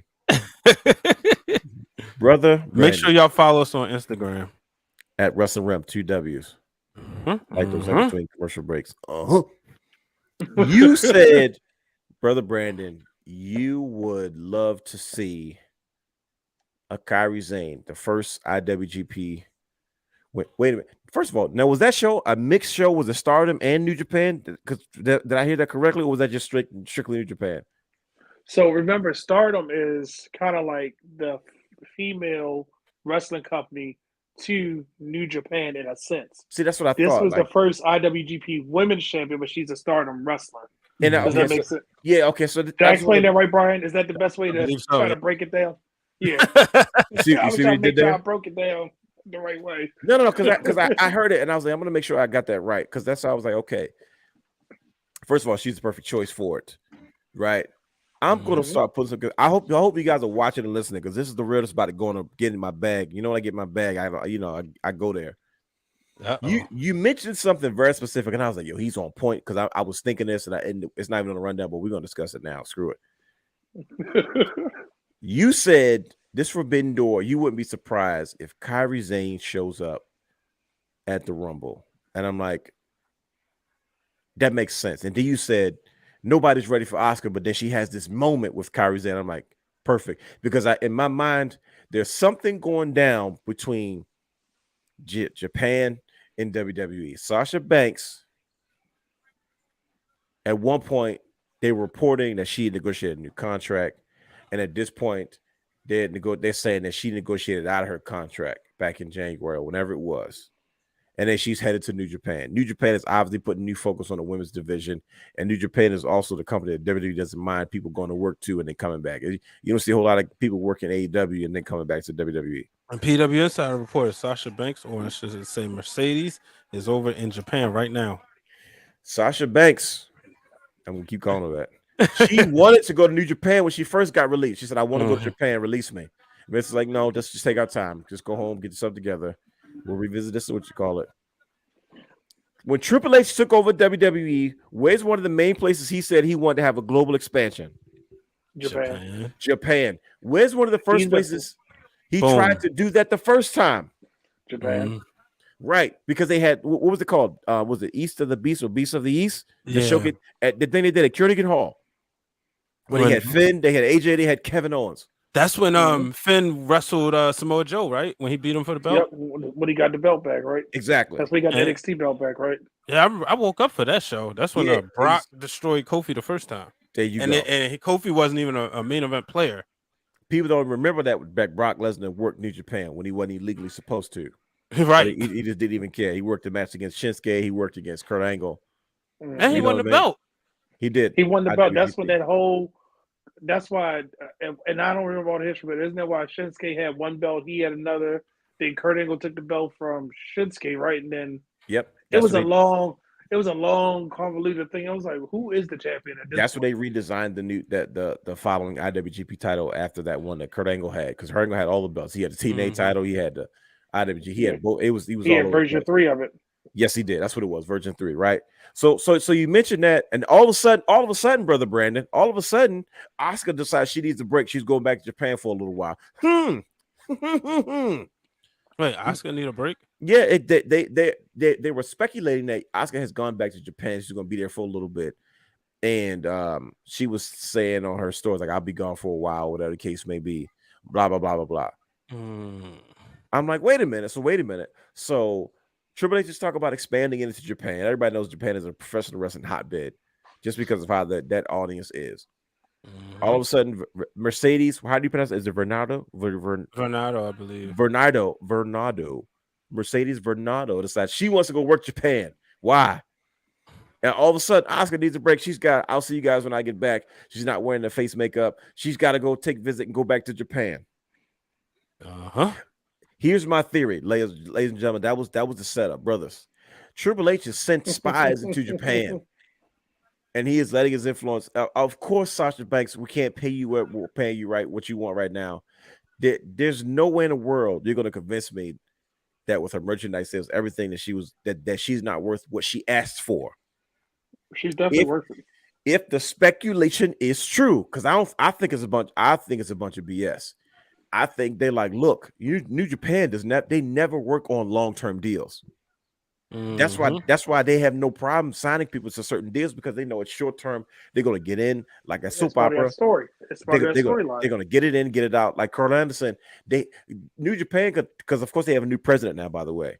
They could have said, no, we want Carl Anderson to sign a long-term deal. No, they cut a deal. Listen, you can stay in WWE, bro. Just come back certain dates and we good. Right? So there's a working relationship between WWE and New Japan. If WWE is trying to expand to Japan, why would I not say one of my biggest recognizable stars? Even if she's not working at Sasha Banks, why would you not get over in Japan as a single star as Mercedes Vernado and become one of the biggest women's wrestlers in the face of Japan? Something that has not been done. Sasha Banks is always looking for something that has not been done before. She's always looking for her place in the history books of professional wrestling. That's just type of fan that she has been. And New Japan is starting to put more of a focus on their women's wrestling. They just crowned their first IWGP women's champion. Why would she not sit there and say, well, shoot, I'm going to be the face of New Japan? First of all, they're going to pay me all the money I'm asking for. They're going to pay me what I'm worth. It's not going to be a long-term deal. I'm going to get what I get. And at the same time, now that Japanese audience is familiar with my face. So if WWE decides, hey, we got NXT Japan, who do you think they're going to send over there first? Outside of Io Sky and Asuka, and eventually Sasha Banks when she decides that New Japan deal is up. But there's something that you forgot. Io Sky too. But that's what I just said. Io and Kairi, I hate to say it, Io was kind of like Kairi's replacement. Those three women been doing this dance and stardom well before they made it over here. All three of them have been working each other for a very long time. And think about it. When is the last time you've seen a true Japanese promo in WWE outside of recently? When they had their whole promo in Japanese. It's very true. On purpose. Yep. And you know that does. Triple H probably told him, go ahead and do it. Go ahead. Because that promo was insane, because if you watch Bailey's face and face, they was looking like, oh, like they knew what they were saying. You could tell it was getting intense. And it was like Vince would have never had that happen. If Triple H knew, hey, listen, right now, financially, I can't give what you're asking for. Maybe next quarter, maybe next year, maybe when all this clears out, we can figure that out. But if they're going to pay you and you're saying go ahead and become a bigger star, what was Vince McMahon's key rule he always did in the mid-90s before things got funky and he had to start worrying about contracts? Go ahead and get over. And then when you get over, I'll steal you back because now I can make money with you.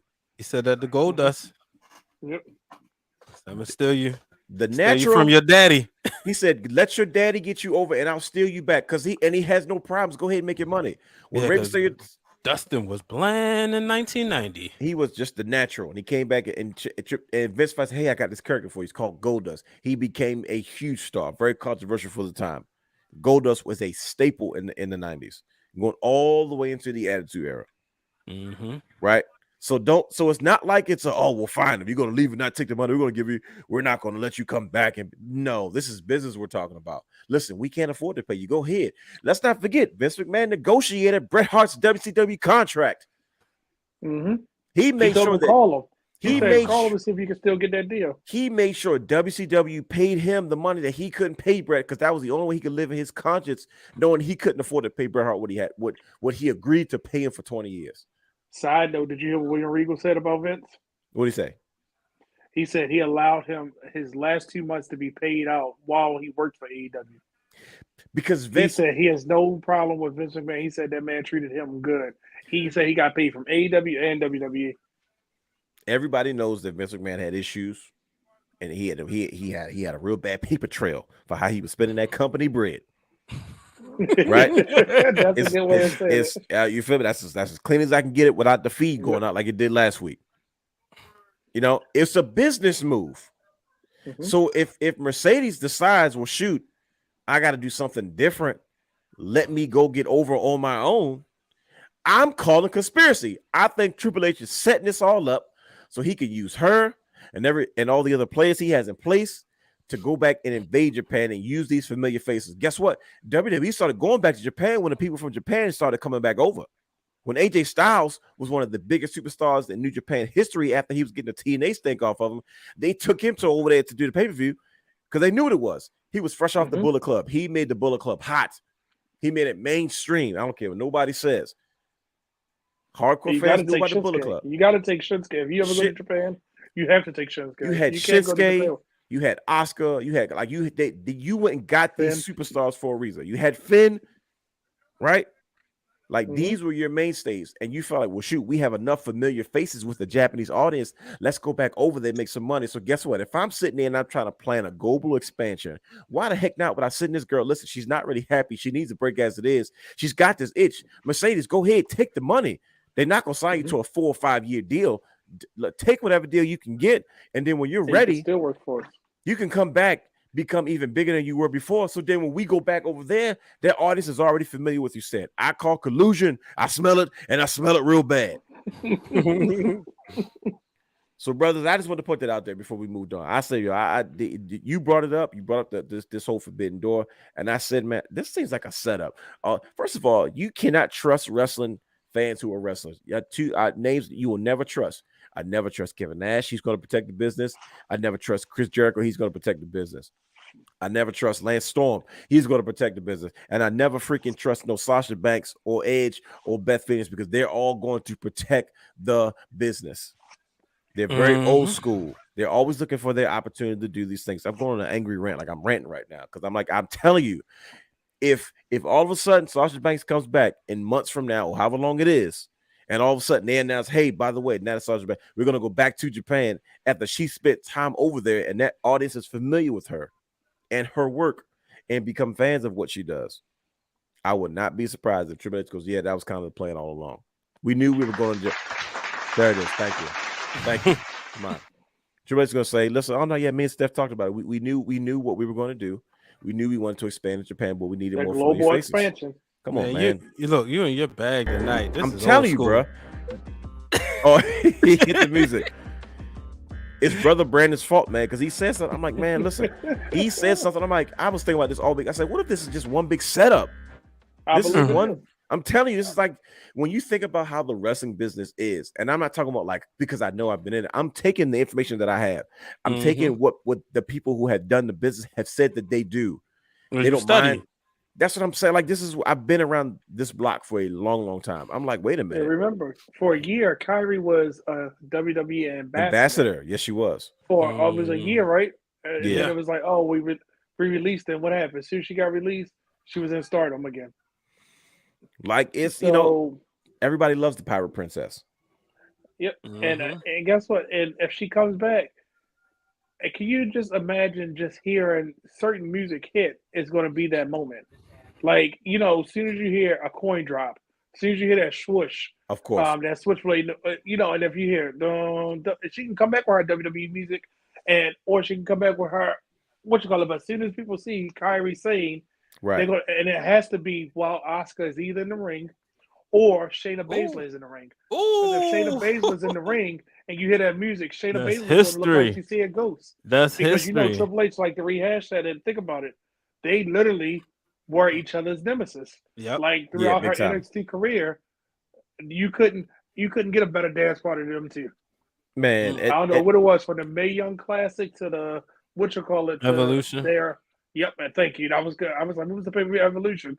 They had great matches together, but that's why I said if she comes back, it has to be one of them in the ring, and maybe she eliminates Shayna, and then guess what? Here comes Asuka. Yeah. But that's who I'm waiting for the Forbidden Door. I know I'm stretching with Switchblade because he's probably loyal to AEW. I don't think he is. I think he's just a businessman, to be honest with you. Because guess you what? think so? This is. Wait a minute. We got a surprise run-in, ladies and gentlemen. Wait a minute. We got a surprise run-in, ladies and gentlemen. Oh, We got a surprise run-in, ladies and gentlemen. You He gonna add must have him? heard the conversation and said, "Oh, I got to get on this." Did he hear it?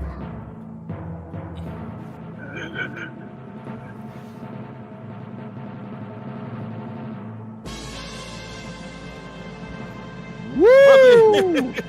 Ladies and gentlemen, boys and girls, children of all ages, in case you haven't noticed, the one, the only, the coolest guy in the room, Hans the Third, has entered the building. He has joined the show on the Wrestling Wrealm Now podcast as we continue to talk about the conspiracies laid forth from Triple H and the new WWE management. Brother Hugh, welcome. Welcome to the show. Better late than never. Look what Brother Brennan has. Well, thank you. Yes, sir. Yes, sir. Brother, we held the show down just for you, man, and we are so happy that you were able. So happy that you got into the building. He's out here, So I feel like I gotta do like this. I just gotta sit there like this. There it is. Look at that. I'll do the show the rest of the way like this. Just like that. Look at it. Look at that tribute. Just for you. Brother Hugh, now that you kind of chimed in, what do you think about publicly about Brandon's tribute to your title and he's got on the wrist strap? Man, hey, I told y'all off the air, bro. That bad boy is clean. Yes, it is. That is something else. See, the show just got that much more cooler. It wasn't as cool 5 minutes ago. We were doing our thing for like our audience, but now the cool kids are going to start looking and listening to this now. I need to go change my outfit or something. Now to all them gumps saying that scripts got me. No, y'all, nah. You ain't getting I read the comments. I saw you in the comments, man. Listen, man. Listen, the group was concerned about you because the NXT parking lots are dangerous. You know what I mean?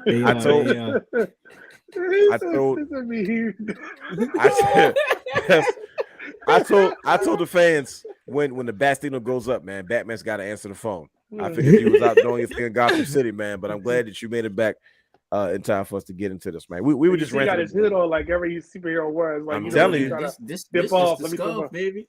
He didn't even have a chance. Let me try to dip off. He didn't have that's his disguise when he got everything up. He's trying to still be incognito without wearing his stuff. Yep. Hey, I was going to jump on, but I had the same exact shirt on that Dwayne had on. Bro, why not? I had it in black and yellow. I was like, oh, dang. Bro, you should have threw it on. It's festive time of year. What are you talking about? This is brotherhood. I can grab it. It's right there. So, I mean. If you just happen to feel froggy, you would throw it on. By all means, brother. All right, we'll see. Okay. Listen, man. Look at Mighty Uso today, man. But it's good to have you on here. But we were just discussing the Forbidden Door, and I'm sure you heard. I was just talking about it said Brother Hugh 1 script 0. we were just talking about this whole Forbidden Door concept going into the Rumble and all this cross promotion, because if you look at New Japan, they've worked with Impact, they worked with WWE, and they're working with AEW. So we were just going over a few things and hoping what we kind of would like to see. Switchblade is a hot ticket. I haven't seen him in a while. He hadn't said anything. He hadn't showed up in a while. If he shows up at the Royal Rumble, that'd be crazy. You know what? Listen to me.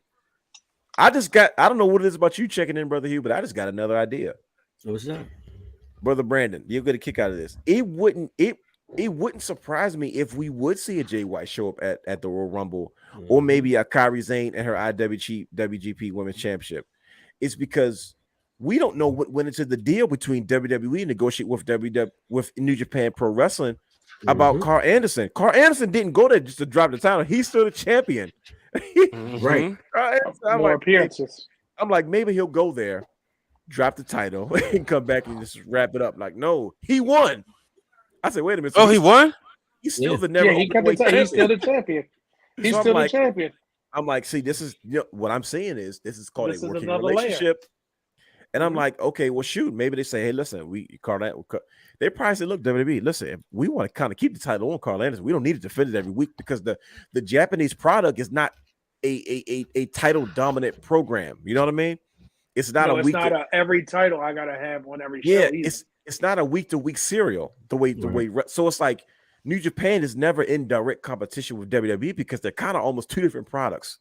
AEW and WWE is in the same category. They're both technically sports entertainment, even though you know what I mean. Like it's storyline based, it's character based. You know, Japanese wrestling is not the same as wrestling in the States. So it's like they're never in direct competition or correlation with each other. They have their moments, but that's one of the beauties of I love about Japanese wrestling, and not just New Japan, from All Japan, at one point Wrestle One, Pro Wrestling Noah, just to name a few of the ones that I'm familiar with that I enjoyed over the years. But this is what I'm saying. Like, maybe they do have a situation where we'll say, look, we don't have to fight over guys. We don't like. Listen, let's do business with each other in a way where we both benefit from it. So, like Carl Anderson, it reminds me of the deal that WCW had with New Japan back in the day. This has been like a New Japan heavy show. Like Scott Norton was in the NWO, but he would take breaks because he was a side guy in the NWO. He was the IWGP World Champion, and he was a Japanese. In the history of Japanese wrestling, and Brandon, you can attest to this, they love heel American monsters. Yes. That's like a tradition, bro. Like it's Giant Bernard got over, bro. Like Giant Bernardo. If people don't know who the Giant Bernard was, that was Tensai. That was AKA Matt Bloom, who snitched on Mandy Rose. Allegedly snitched. We don't know for sure.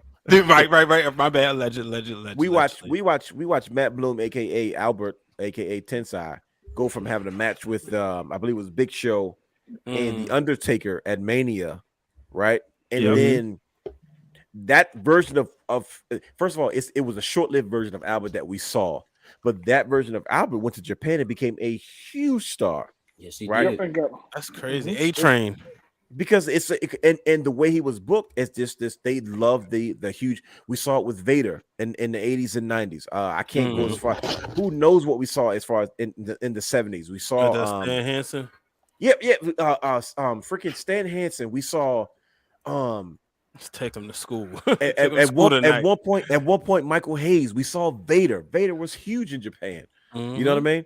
And then we saw that same tradition with a Scott Norton in the mid 90s. You know, and then we see the same thing with a Giant Bernardo in the early 2000s, from like 2008 and shit on up. Like these, and then who was the latest like big American monster they had? It was Jonas went over there. Remember? Yes, we saw Jonas. He went over there. He went over there and became a huge star. Lance Archer was somebody. Yeah. Yeah, he was in Killer Elite Squad with Davey Boy Smith, but you know, when he became the Murder Hawk, you know, and he got over there. Wow. And you know what? I'm checking New Japan's roster. The only woman they have listed is Kairi Sane. Well, this is what I'm trying to say. Think about it. They're trying to expand. They're trying to finally build. Like, let's New Japan. Let's focus on women's wrestling like we've never done before. Why would it not be the most opportune time for someone like Mercedes to go over there? Like what if Sasha Banks maybe signed to WWE, but she's like, screw it, I'm not gonna tell people. I'm gonna go to Japan. She would do it. You said it. She loved the business. She's gonna protect the business. We forgot about one wild card for Forbidden Door too. And I'm surprised that Brian didn't call it out. Zack Sabre Jr. Oh snap! I don't know why. You know why? Zack Sabre Jr. was in the Cruiserweight Classic. Yep, and he could be a wild. If you think about it, he could be a. And so was what you call it. He had a couple of New Japan stars, but Zack Sabre Jr. Kota Ibushi. He was going to be the first Cruiserweight champion, but he refused to sign because they came over here, made a name for themselves, and went back over there and made a ton of money. Yep. But Zack Sabre is probably going to be he'd probably be a better bet for a Forbidden Door from New Japan. Only because Will Ospreay is going to be probably tied up in too many promotions. It's too many. Yeah. He's still doing England, right? Yeah, he's still with Rev Pro and Rev Pro UK and everything. Lit. Yeah, and him and Aussie Open they just dropped the belts to the Motor City Machine Guns, but we ain't gonna talk about that. Can you guys believe that? It's a day that Brother Brandon said he was not talking about the Motor City Machine Guns. We're not going to get into it though. We've made you uncomfortable enough today. And think about it, Chris Bay is still with Impact, so he can't. He's another stuff, but I think it's gonna be Zack Sabre Jr. All I know is that Carl Anderson was working in Japan, and 4 days later he was at Raw. and he got the title. That's called a working relationship. He is still the number 1 champion. There's no crossover, there's no overlap. They're like, look, just come and perform. We're not gonna. He doesn't carry the title out on WWE programming. You know what I mean? He goes there, he does his Carl Anderson thing. I think he's wearing OC t-shirts. Yeah, but and I'm sure they're making money from it because first of all, Carl Anderson is one of those guys. He is a Japanese wrestling legend because he made a name for himself in New Japan. Like he didn't just go over there to make a quick dollar. Like that's what he was kind of his bread was buttered. So we don't know the context of the working relationship between WWE and New Japan. So I wouldn't be surprised, man, if we saw some things. You know what I mean? We're gonna get something special. That's for sure. Triple H, we know this is. I'm glad to see the shows is going there. We're gonna flow with the flow of the show. We know for a fact that Triple H has been waiting to do his own Rumble. He's got a bucket list of stuff he wants to do, right, Brother Brandon? And we know for a fact there's things he's like just checking off. The Vince McMahon is Vince McMahon, and we were kind of tired of his stale way of doing it, even though we accepted it because that's all we had. There was no other options outside of NXT, right? Even he did a good job with the Rumble at some point. You know what I mean? The last couple of Rumbles were like really, really good. Like even with him at the helm, you know what I mean? It seemed like the Rumble was the one time he was giving the fans what they really wanted. You know what I mean? And I don't think Vince McMahon does it on purpose. I think Vince McMahon is such a businessman. Mentally, he's always trying to find a balance between making the fans happy and doing what he thinks is best for business. Whereas we could do this. I think that'd be really cool, but I still got to think about shareholders and the company. Just because you've been in those shark-infested waters for so many years. Whereas Triple H is like, he's more of a rebel. Like, I'm not concerned with that already. That's what my wife and Tony's there for. I'm going to put out the best product that I'm focused on, which is the difference between like Triple H can focus on the product, not the business. That's not his job. His wife focuses on the business, and Nick Khan, excuse me, I keep saying Tony. Nick Khan focuses on that. So he's like, I'm pure content versus Vince had to be both chairman on the board, but he also was head of creative. So I can understand that balance sometimes, right?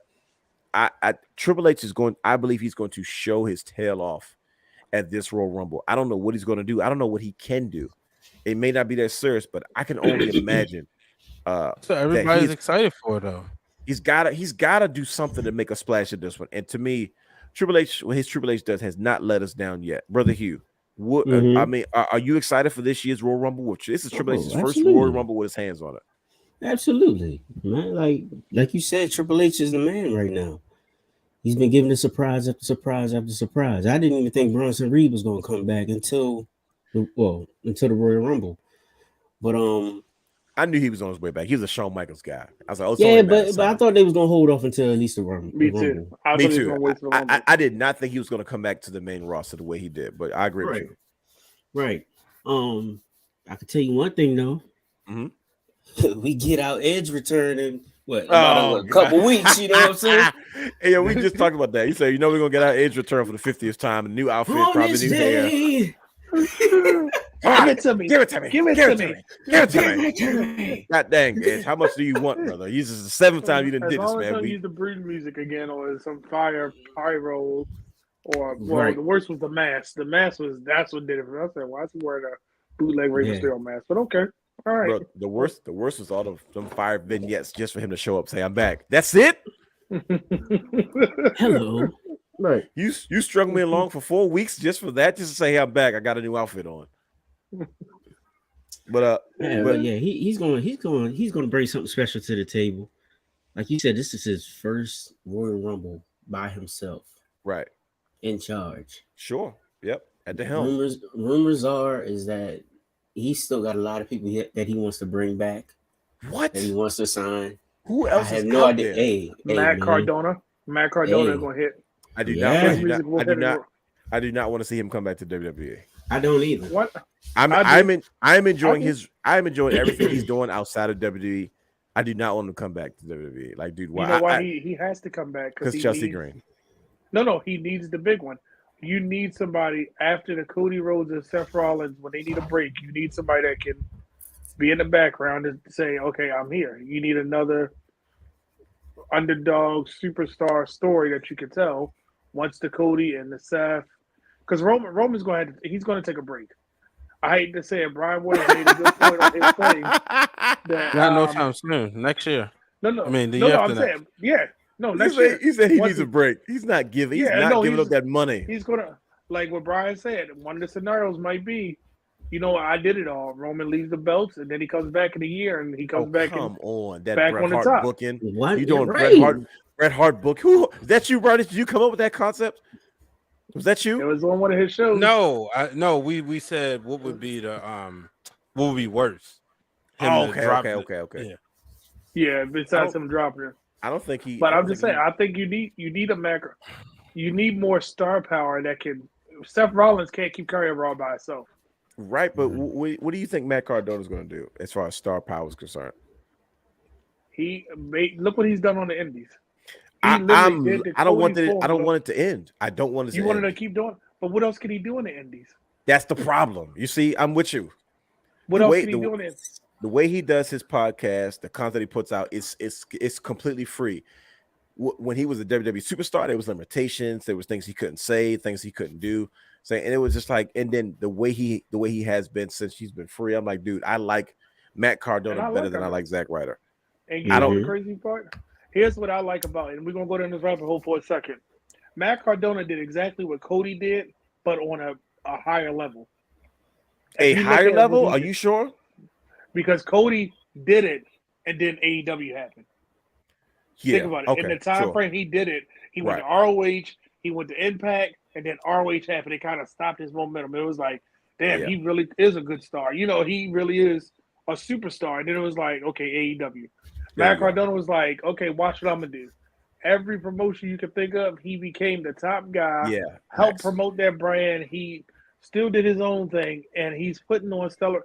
Like, the man was, I bet you that was his idea to wear the ECW title. You know it was. And to what you're saying, brother, I don't want me to cut you out. I want you to keep going with your point. You good. Here's how I know you're telling the truth. It's because he put GCW on the map to the mainstream.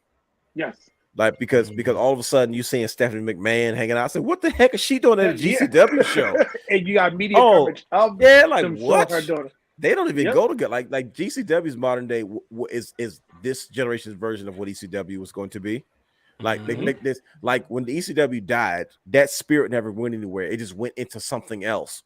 And that always had an ECW feel, like, Bingo Hall, but this cult following type thing, right? We saw it with I forgot what was it? I forgot what the company was that all the ECW guys were going to after ECW folded.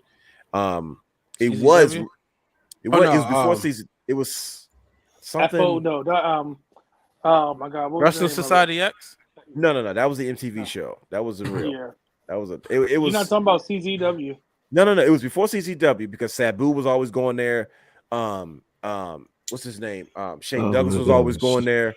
It was, I want to say, like NWX or X something W or something. It was something like that. Because even Jerry Lawler was showing up. I know what you're saying. I know what it is. And I was like, not WXW. No, what was it? Nah. It was something. It was extreme. It was something. It was ECW style everything. You know what I mean? Hardcore matches. Because Rhino was working it. Shane Douglas was working it. Sabu was always working it. And I was like, guys like freaking like Roadkill and Amish Roadkill. They were working it. I don't know if New Jack. I think New Jack did work it. I I don't know if RVD didn't work. I think he was an Impact at the time, but that, you know, and then like you said, then we had the CZWs, and then like there's always and then you have GCW. That it's same thing, has that same ECW feel. Was like it's independent wrestling, but it's way edgier and it has this hardcore following base. And he goes as almost like anti ECW guy, like WWE guy that shouldn't be there. And like the stuff that he did creatively has just been unreal. Like I didn't pay GCW any mind until he got there. Like I'm being honest. And I was like, man, he's doing a really good job. And this is me looking to a freaking toy podcast every week. And I'm hearing about this stuff. And then you just go down this rabbit hole. And then Stephanie McMahon's talking to the owner, talking, yeah, we're trying to get a TV deal together. I'm like, why is WWE interested in GCW at this point? Not nothing against GCW, but it's like you don't think that next evolve. They need their next fuel. I didn't think you guys cared about this type of rabid fan base of wrestling still. It's good wrestling. But you know, it's made there. But you said Matt Cardona. Anybody else you guys are looking forward to or think you want to see pop up at because as Brother Hugh said, there's all these guys, there's all these people that people want to sign. And I'm like, Brandon, I don't even know what the heck. Who else is out there at this point outside of a Matt Cardona, outside of a Brian Myers? All I know is a lot of people left Impact because, you know, Impact's money is short. I understand that. You know what I mean? And you can tell the guys the people that don't have a shot at WWE because they just go straight to AEW. People that feel like they still have a shot at WWE, they don't go to AEW because the AEW is going to try to lock you in. You know what I mean? And they want to sign you to a long-term deal, even if you just sit. So I can always tell when somebody's not really, really mad at WWE because they won't go there. For example, Karrion Kross. I knew he was coming back to WWE at some point because he didn't go to AEW. Right, and everybody went to AEW. They're stuck there now. He talked good about WWE. He didn't say anything negative about it. He did. Yep. He said, "Man, I was up for it. Like me and my wife, we were up for this challenge, this lifestyle. Like we were WWE people. Being on the road 4 or 5 days a week, I was good with that. Some people like, you know, I love wrestling, but I want to be off the road. Nah, they were like committed to the grind and what WWE. Like we were committed to like, yo, we're not over right now. We got to work to get ourselves over. He's been a little bit of a letdown a little bit, but you know he has a lot of. I was about to ask, like, yeah, what y'all think? What y'all think about him? I've been real. I don't mean to. I forgot all about him. That's not a good thing. He's like Adam Cole was right. All I keep saying is Adam Cole is right. Dang, he burnt him up on that promo. He's got to do it. I don't know. Something's not sticking, man. He's got to find that balance between being mysterious and mystique-ish and being like. How you feel about him working with Rey Mysterio though? I understand why they're doing it. It's because they're trying to put him in arenas with established vets. He is a guy that's trying to make a main event guy. That's what I'm noticing because they're putting him in situations with other main eventers so he can learn from them. So it's like you're not just in NXT to learn. Like a Wes Lee is a guy that's like you're going to work with smaller guys. You're going to work with who's the top small guy in WWE. Like you're going to end up working with guys like the Ricochets and the Cedric Alexanders, right? They're not trying to build him to compete against Gunther. You know what I mean? They're not building him to compete against Big E. You know what I mean? You look at a guy like Karrion Kross, I'm like, no, they're trying to prepare you to be a top guy. So they're putting you in the ring with main event player guys. So you know what you need to do and what you need to be. Yeah. And I'm like, how do we get here? Like, I'm like, wait a minute, Rey Mysterio, what's the beef? But his character is one of those things where he's so unhinged, he doesn't need a reason. He just finds one. But it's still a little bit underwhelming. His feud with Drew, his matches and stuff. I was just like, oh no, this is my guy. And it looks good. It's very TNA 2006. It looks good on paper, and then the bell rings. But I just spent Monday grading all the returns, the rehires. You said who? I said I spent Monday grading all the rehires. Okay, graded Triple H's rehires. I gave him a C-. He needs to fight Edge. I mean, a C+. C+. Why Edge? Oh, you know what though? Oh god. You know what? Go ahead. Honestly, Edge that might not be that bad. I don't know. It wouldn't be bad, but it's be the spooky vignettes before you get to the match. And I think with his TikTok thing to me isn't over like it was in NXT. The TikTok thing worked. You know why it don't work? Because Drew McIntyre told him an hourglass don't go TikTok. He was done after that. He definitely got burned again. He got killed. Yeah. I don't think we saw the hourglass after that. Hey, come to I was like, oh man, he just hourglasses don't go TikTok. Everybody's like, you know what, Drew? His problem was that he went with Drew first. Drew was too much of a star for him. And you Yeah, look at he's too him big. and Drew, he looks like the underdog. He needs to look like the monster. He That's needs to what. look Yeah, like the one that's taking why it works down. with Ray. But no, that's why I don't want him to work with Ray because there's other people before you get to a Rey Mysterio. Like who? Come Because on, book it right now. Who you talking to? All right, Hugh. No disrespect, Oh Ziggler. jeez. Oh come on. What's up? Why they Even the why they Ziggler. always got to put your man in that situation, Because brother? and Hugh? this is why Because he's the man. When they and I'm saying it because Ziggler would have got him over to the point that you're like, dang, Karrion Kross is actually good. Because Ziggler and win or Either soul defeat, you for going him. to talk about the other person. Like that's one person. I mean, and he on No, but SmackDown. Ziggler didn't get Braun Breaker over. Braun Yes, the Breaker heck didn't he get Braun did. Breaker over. No, What are y'all Braun, talking about? didn't get Braun is Braun Breaker over. boring. Braun No. is Did you boring. see his Always match going with to be Apollo? boring. But that's the whole Apollo- point, though. Him and Apollo match was boring, and that match on paper should have been good because Apollo Right. can work. No, but Apollo don't fit. But you got to make my point. That's all the reason why Dolph Ziggler was as good as he was. Absolutely, because he it made brought me- eyes to the product. He made me care about Braun Breaker. Like that feud it had me watching him on Raw and on NXT. Like for him and Bobby Roode and all those guys. After that feud, I swear we were all like, we gotta find another reason to get into it because we were like, well, who the heck is going to contend against Braun Breaker? He just had all these feuds with Bobby Roode and Dolph Ziggler, and they had some really good matchups. Now, who am I waiting for now? And this was back when they hit the reset button in NXT, and you had nobody. Like they went all fresh faces. I'm excited about Grayson Waller though, because my man Are you pulled really? the Bret Hart. Oh yeah, he pulled the Bret Hart the other day with the Oh, spear. yeah. I love that because Great. everybody don't do it. Grayson Waller is one to watch. I get nervous about smaller guys still, man. Like I'm just it's I don't know. I get nervous. I think it's his finisher that makes me the rolling stunner. I think that kind of move won't translate on the main roster because he can't. Like when Amber Moon did the Eclipse, it always connected. You get what I'm saying? Like it was very few that she connect. Him, I'm like, oh, one dodgy miss, or like, how is your finisher going to be? I got to roll through the ring to No, do you something. got a point. Right. That's the only thing he's going to have to change. If he changes finisher, I'm sold. But it's like, really, that's what we're doing? Because when Braun hit the and that's how he beat Apollo, I was like, yeah, not sold on it. No, not done with it. You know, it was like that's how we ended the match. I feel like I lose interest in the wrestler at that point. Don't get me wrong, I want somebody to take it off Braun Breaker because I don't know. It's just something about Braun. It's just like you don't have a solid build. Like who he couldn't. It made no sense for him to be in the ring with guys like Tommaso Ciampa because it was obviously you got away with that once or twice. You weren't gonna be able to do that too many times. That it was gonna be believable after Tommaso Ciampa's history, and that you got to get rid of all those other guys. Like all right, move them up to the main roster because this is the net. You go all new faces, but now who down there do you build up to become the next world champion or the next NXT guy? Or at least say, yo, let's have this feud. Like when NXT first started out, they took to two most ready-made looking superstars and said, you guys are going to compete for NXT title. That was Seth Rollins and that was Jinder Mahal, right? That was for the NXT championship. They were the two finalists, and Jinder Mahal didn't go on to do anything for a long time. And then eventually he kind of went into 3MB and spiraled out and came back and looked like $1 million. But that was years and years journey.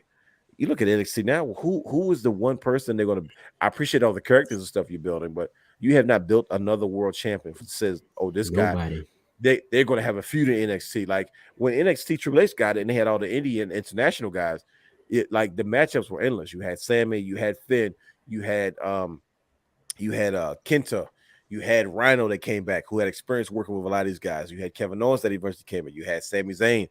You had Buddy Matthews. You had Buddy Matthews. You had freaking Big E was down there. You had Bo Dallas. You had Adrian Neville. Like all these guys were on the same level. Like as far as it wasn't like, oh, who you gonna beef with now? You know what I mean? To the point where you got a Big E versus a Bo Dallas. You got a Adrian Neville versus the Sami Zayn or whatever the matchup was. You got a Sami Zayn versus the Kevin Owens. And then Shinsuke. You get a Sami Zayn versus the Shinsuke on Sammy's way out the door, and then you get a Bobby Roode. You know what I mean? And you get it's endless and endless and endless and endless and endless of names that come in, but there was always a constant contender or somebody who shows up. Freaking Adam Cole comes in, makes a name for himself. You know what I mean? He debuts. Even a guy like Austin Aries at one point had a chance to contend for the NXT title. Bobby Roode. You know what I mean? Bobby Roode's another one. So it's like, this is what I feel like NXT is lacking. Like, where's your heavyweights? Who's the guys that like? Yeah, Okay, Josh Alexander. you said who? Josh Alexander. Josh Alexander. As in the Impact champion. Mm-hmm.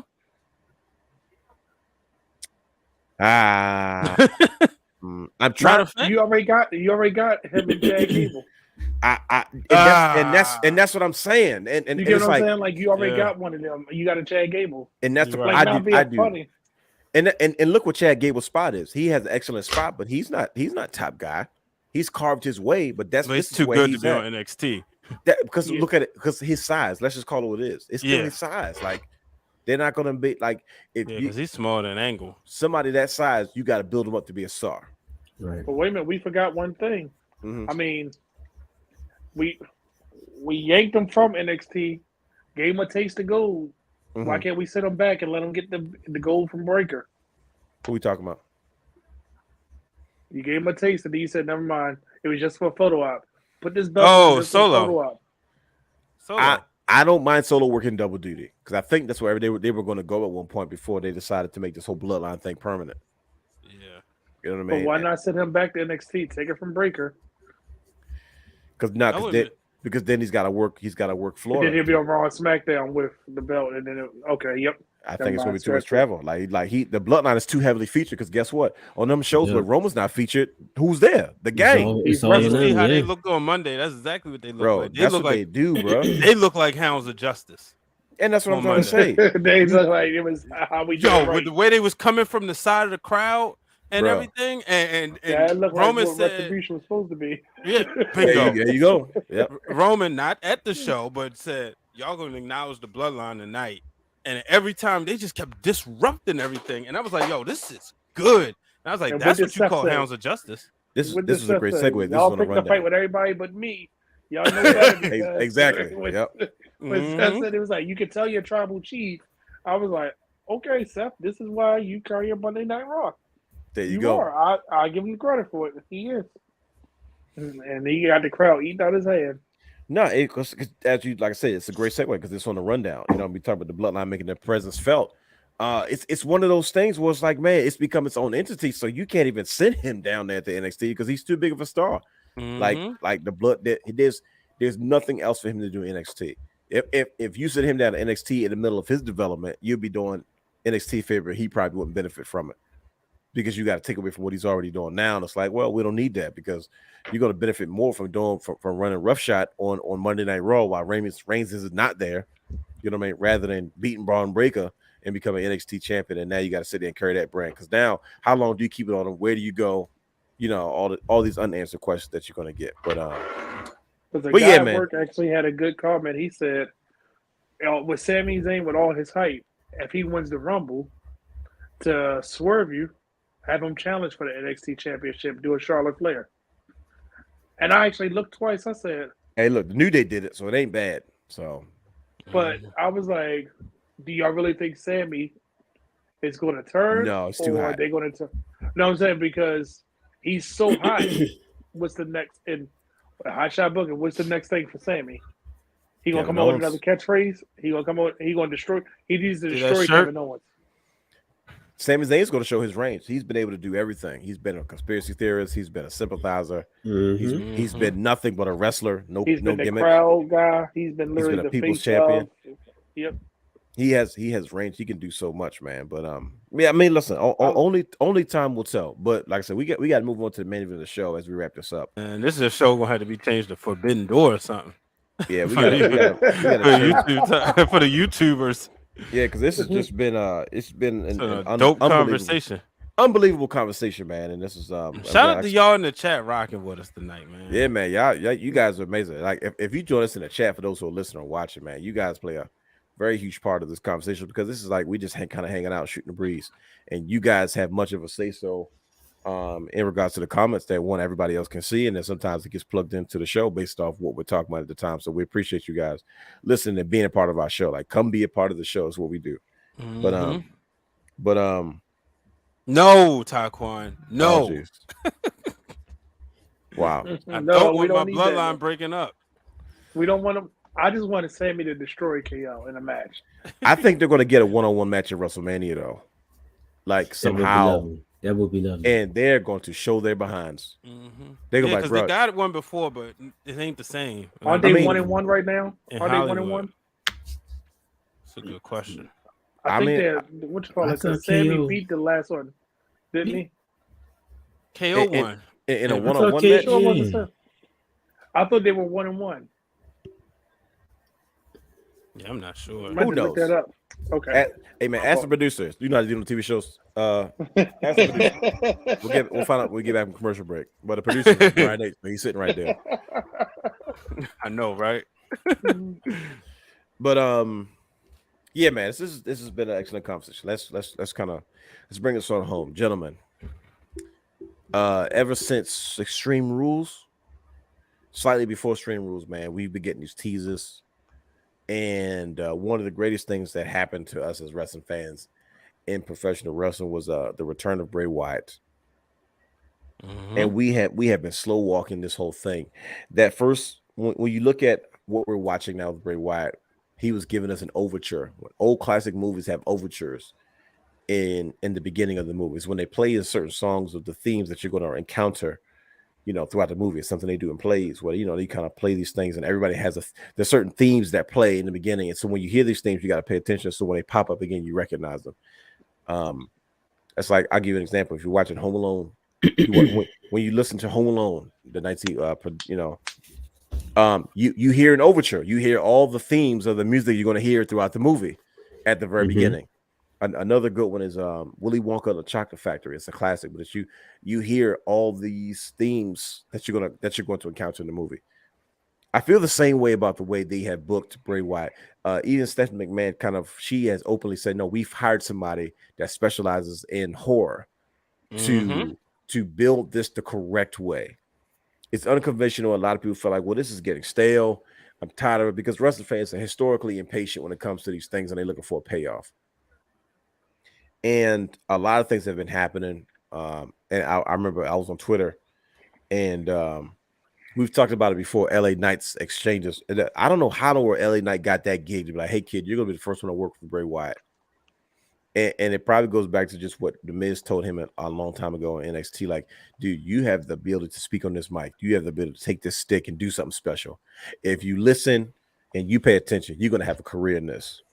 Yeah. And he has, because LA Knight has been keeping up every week on the microphone with Bray Wyatt, especially in this particular situation.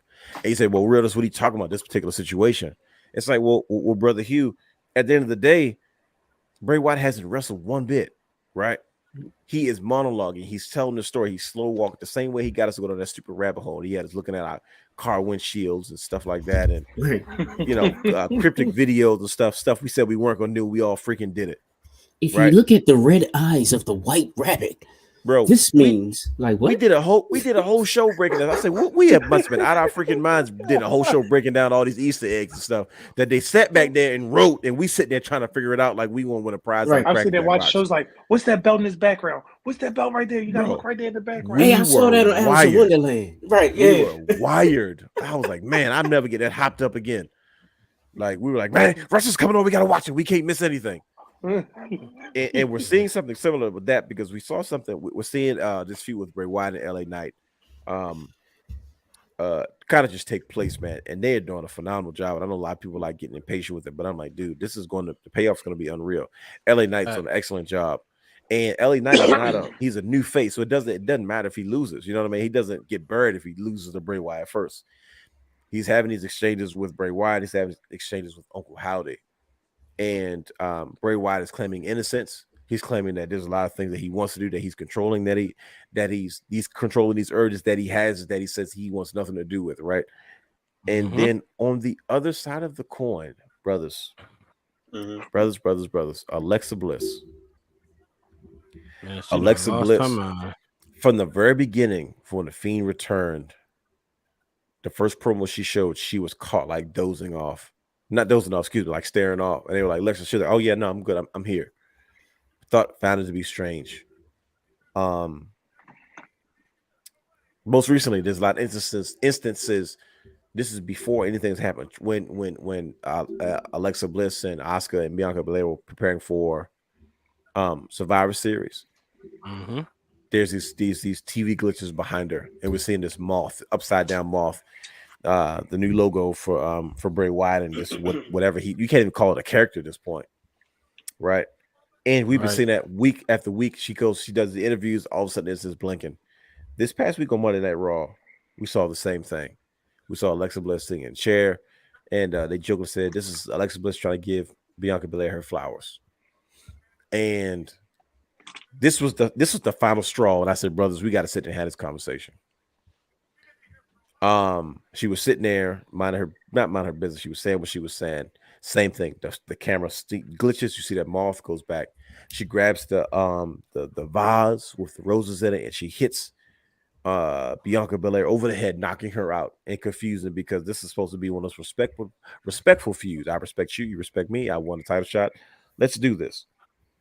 But Bianca Belair goes down, and what do we see? We see that Lily doll peeking behind that chair. And I was like, Oh, that's crazy because I completely missed that part. See, I missed that. Brother I Hugh. missed that though. I put it in a group text. If I had a screenshot for the show, I would put it in there. Missed that. I definitely missed that one. If you I know, had I would have texted you like, "Why was that?" Right, like, listen to me. It's in the group text. I sent a picture of it. It was a basic interview between Byron Saxton, Bianca Belair, Alexa Bliss. Oh, they were having the conversation, and then as Alexa Bliss was watching, she kind of twitched when the thing behind her, the TV behind the monitor, glitched and showed Bray Wyatt. Everybody was like, well, what's going to happen with Alexa? She just turned back normal, like recently. And then all of a sudden, then Bray Wyatt's back, and she's got to go back to play this character. Hits her over the head, and Lily is peeking out like this behind the chair. It's creepy. I said, why is that doll picking up from behind the chair like that? And I'm like, okay, that's another sign. Last week or the week before that, she's congratulating Bianca Belair, raising her hand. And then that same glitch went across the Titantron, or whatever you call it now. That same glitch and that same moth. And she grabbed him and she put him in the Sister Abigail and she snapped out of it. Right. I said, bro, we got to freaking talk about this. I said, because Bray Wyatt is about to explode all over WWE's programming once again. and like I said, we gotta talk about it before everybody else does. We didn't know what was going to happen. We didn't know if it was going to be a Fiend. We didn't know what the heck it was going to be in regards to like, well, what character are you going to come back as now? It's nowhere near as one dimensional as it used to be. But this is where we are. Brian H. Mm-hmm. When does the Fiend return? Does he return at the Royal Rumble? Does he return sooner than that? Does he return the Monday after the Royal Rumble? Or whatever that is. We just know Sunday Night Heat. So, man, I've been trying to figure this out for months. I think the Royal Rumble sounds like the best payoff. That's where you're gonna have your biggest audience. I mean, you talking San Antonio, you talking a stadium show or a big arena. So, but I think that's when it happens. Honestly. Yep, he's gonna come out number 30 with Edge. But see, and that's the thing. Like, number 30 with Edge. When he comes, I don't think he wrestles. You know, that's why it's with Edge, because Edge. Bro, at this point, we don't know what it was because we saw Bray Wyatt in the ring with LA Knight. Uncle Howdy came out. Somebody dressed him as him. And you saw how he started looking like he was sweating. He looked like he was freaking out. Yeah, but then he had that silly smirk on his face. Yeah, because it was getting creepy. And LA Knight didn't know what to do. He just left out the ring and just stood there. He didn't want to go up the street. He didn't want to go to the audience while the lights was dark like that. I said, bro, I'd wait until these lights come back on so we can figure it out. Because I wouldn't have known what to do. Because Brandon tagged me on Twitter when LA Knight was in the ring, cut his promo, and he was pissed. And he was talking about some, oh, brother, trust me, it's not me, it's Uncle Howdy. And he's like, I know exactly who it is. And he was, and he brother Brandon, just like Bray White, didn't he? I mean, Bray, he's like, why? He's like, why does he sound just like? I need answers. As brother Brandon says, I need answers. Why does he sound just like Bray Wyatt's situation? And I'm like, bro, I don't know, but he's fed up, right? Like, it's only a matter of time before we see the next step in this whole Bray Wyatt like movie thing going on. And I'm like, you know what? If I'm putting my money on something, I think the Fiend is going to return. He's the only character that was directly alluded to from Bray Wyatt in a few of his promos in regards to like, give in to him. He made you strong, all these types of things. Are we ready, brothers, for Bray Wyatt to return this Fiend character? I'm ready.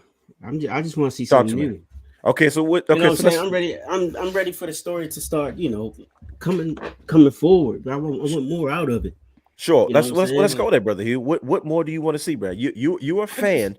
You're watching a product. What do you want to see? What are you expecting? What do Well, you hope to? I'm an impatient brother, so it's like, Okay, look, that's fair. We're wrestling like fans. I don't want you to. I don't want to lose interest. Like it seems like they're just dragging it along, which is actually great though. You know what I'm saying? Because it's working. Right. You see what I'm saying? But for me personally, like I'm an impatient type of brother, so I just want to see the storyline unfold and see what's next. You know? Okay. What about you, brother Brandon? What are you thinking? What do you think is next for Bray Wyatt? He's teasing something. Alexa is about to flip. It's over. She's got lilies popping up. See, they teased it subtly before, and we saw it kind of like, oh, this may happen eventually in the future. Because everybody's like, well, what's she? Remember, she just came back as normal, like not too long ago. Yeah. And then Bray Wyatt makes his triumphant return to WWE, and everybody's like, oh crap. And once again, from the very beginning, they have been messing with her because the stuff has been glitching behind her. She had a match where the lights went black and came back on, and now every time Purple light showing up and then all that, yeah. And then that same light that he walked through, like you said, was around her at one point. It's like, what is going on? And now it's starting to become blatant. Like, okay, cool. So Alexa's on Raw, he's on SmackDown. They're breaking the rules. Uncle Howdy is apparently beefing with LA Knight because he's mad at LA Knight didn't finish off Bray Wyatt when he had the chance. And Bray Wyatt said, I'm not the man I used to be. I'm over there all the way confused. Right? I don't know what to do and know what to think. And I've never been this stumped before as a wrestling fan. But listen, brothers, this is where we are. Right?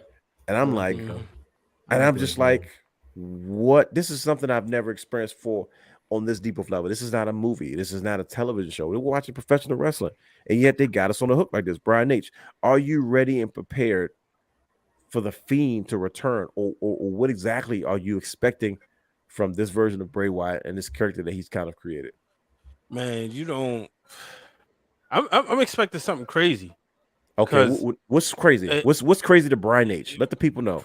He's gonna go like, I'm expecting him to like, I don't know, like Uncle Howdy gonna be in his corner and really like manipulating the Fiend. Like the Fiend used to seem like some puppet type mess. Yeah, and I feel like that's where we're going. And I think it's going to also control Alexa Bliss. You know, like when she said to Bianca, like, he controls me, but then she flipped and said, no, I'm the one that you should be worried about. And I think that, you know, because what this is doing, this is forcing Bianca to go to another level, to have to dig deep, to have to get dirty. But I don't know if she's going to have the mental capacity to go against a Fiend-driven Alexa Bliss.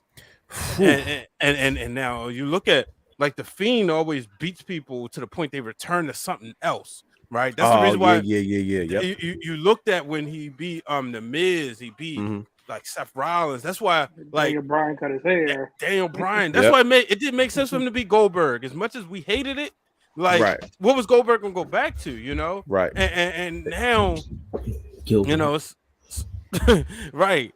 So I don't know. Like, I'm shooting from the hip because like I said, I think he's gonna go further than what he did before. Now I always felt like, wow, what does that even mean? That's the thing. Like, I don't know, but like, I always felt like he always had control of the character. Like, he was a McMahon guy. Like, McMahon said, okay, you just go out there, paint your picture, do what you want to do. Right.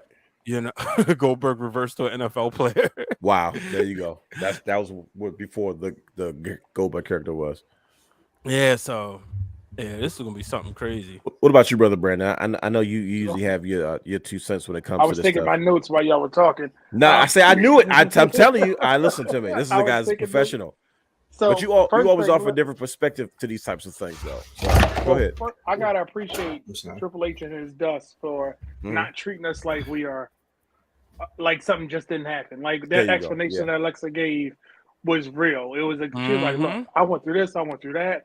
And then she said, I was winning championships before all this. Because remember, she tried to be normal against Charlotte, and that was the first semblance of not even Goddess Alexa, it was just Alexa Bliss. Right. So now here she is, not necessarily reinventing herself, but she explained what was going on. She said, I went to therapy, I did this, I did that.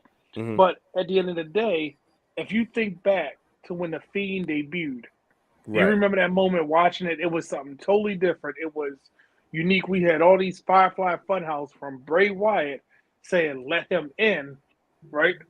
And that was the story of and Bray Wyatt had to let the Fiend in. But this is not cult leader Bray. This is just happy Funhouse, the Firefly Funhouse saying, hey, I got this new person. We got to let him in. It's a darker persona. So now, when we have that, you got to think about it. Is it a split personality where Uncle Howie is basically saying, hey, he was in much control. He was the strongest version of you. He's the one because here's another wrinkle in it. Bray Wyatt is a WWE champion. True. The Fiend is a Universal champion.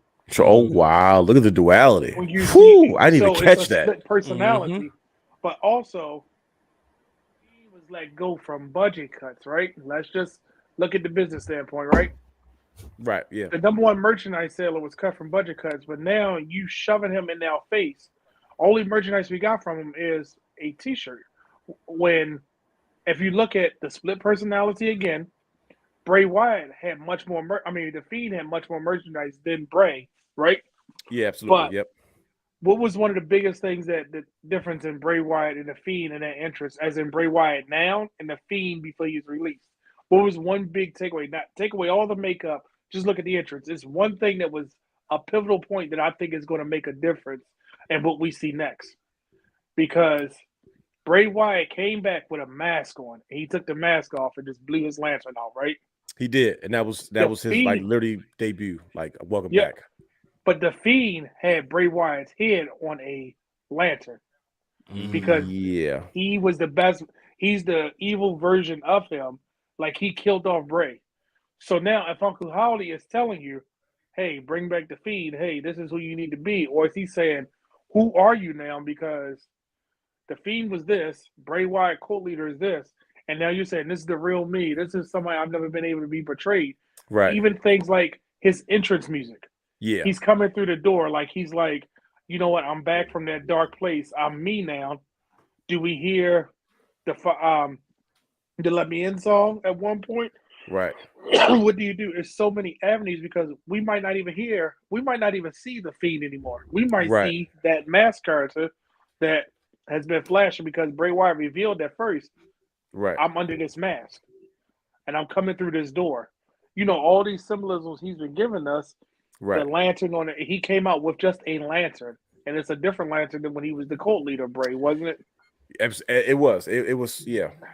He keeps telling you, let you see. Very similar. It's very similar, but the light was different because the first one he had was like a softer light because it was like fireflies. This light was like from another dimension.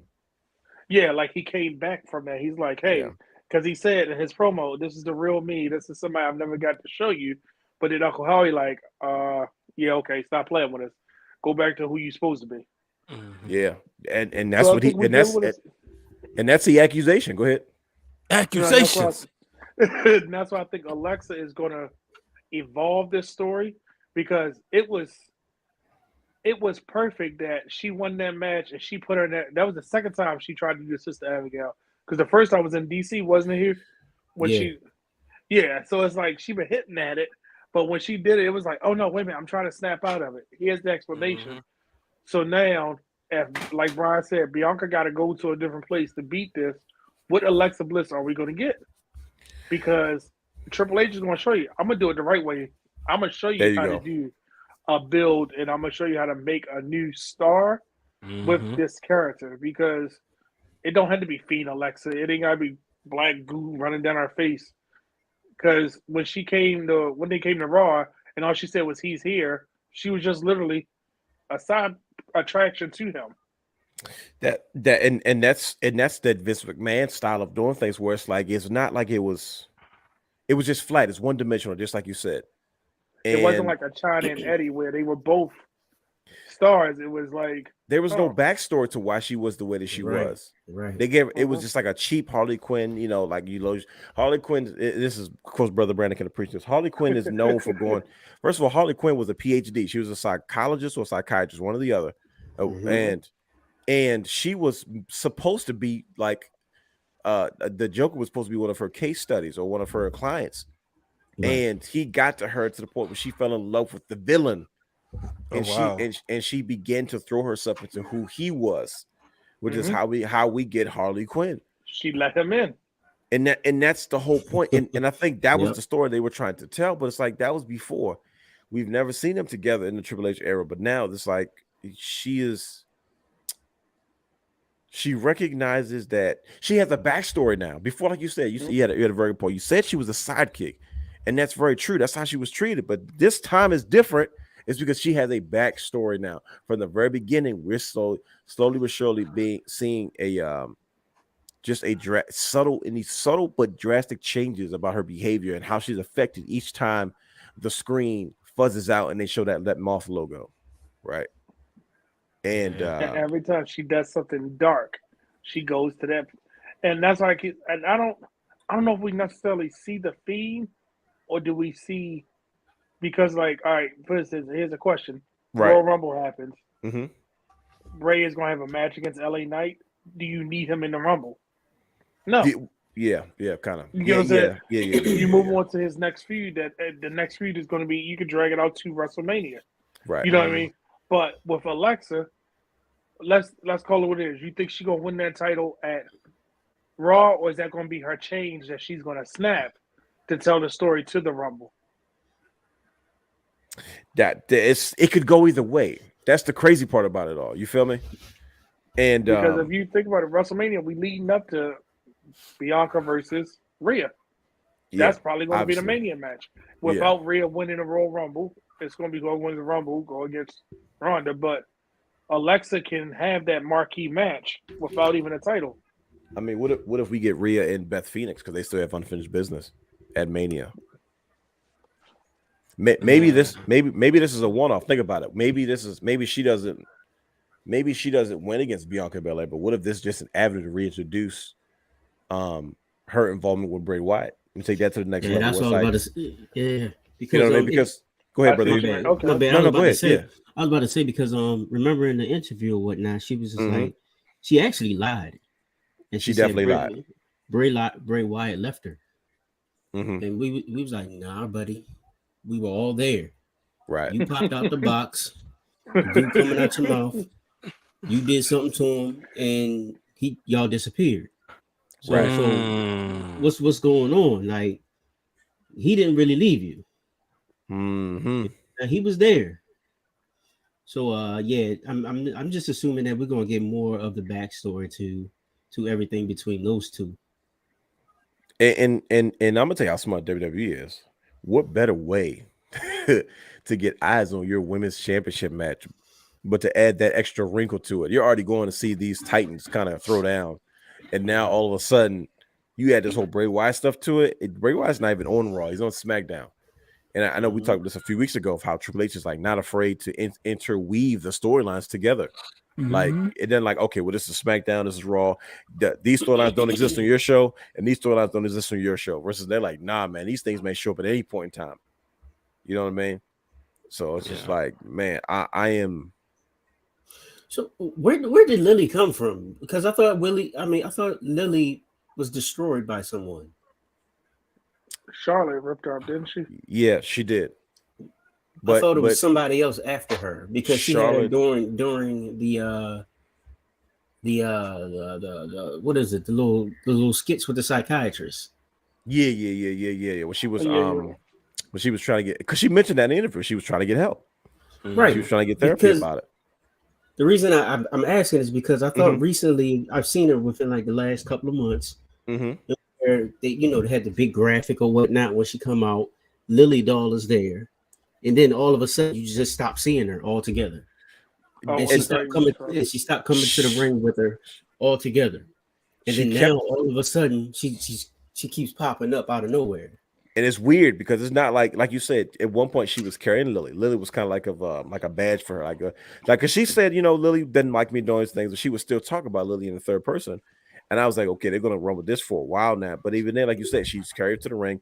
There was that one awkward moment where like Oscar was in the ring and Lily was on top of her, pinned her or something. It was weird. Like what's the deal? And then all of a sudden, now Lily's not even being acknowledged, but yet she's behind the chair when Alexa does. That was some creepy stuff.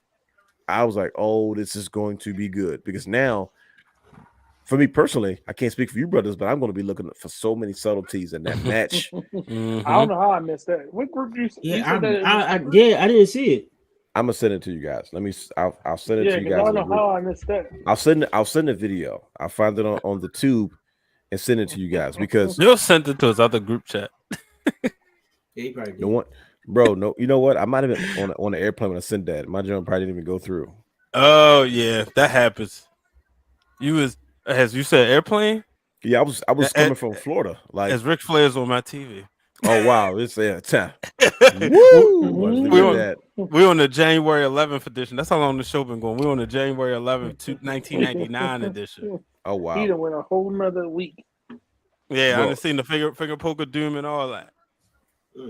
I'll say you. So you just going down memory lane, but yeah, I never stop. I just play it and then Well, that's true. You definitely never stop. But address that the real Fiend is actually Val Venus. Wow. What? Okay. Yep. Brother Hugh's here.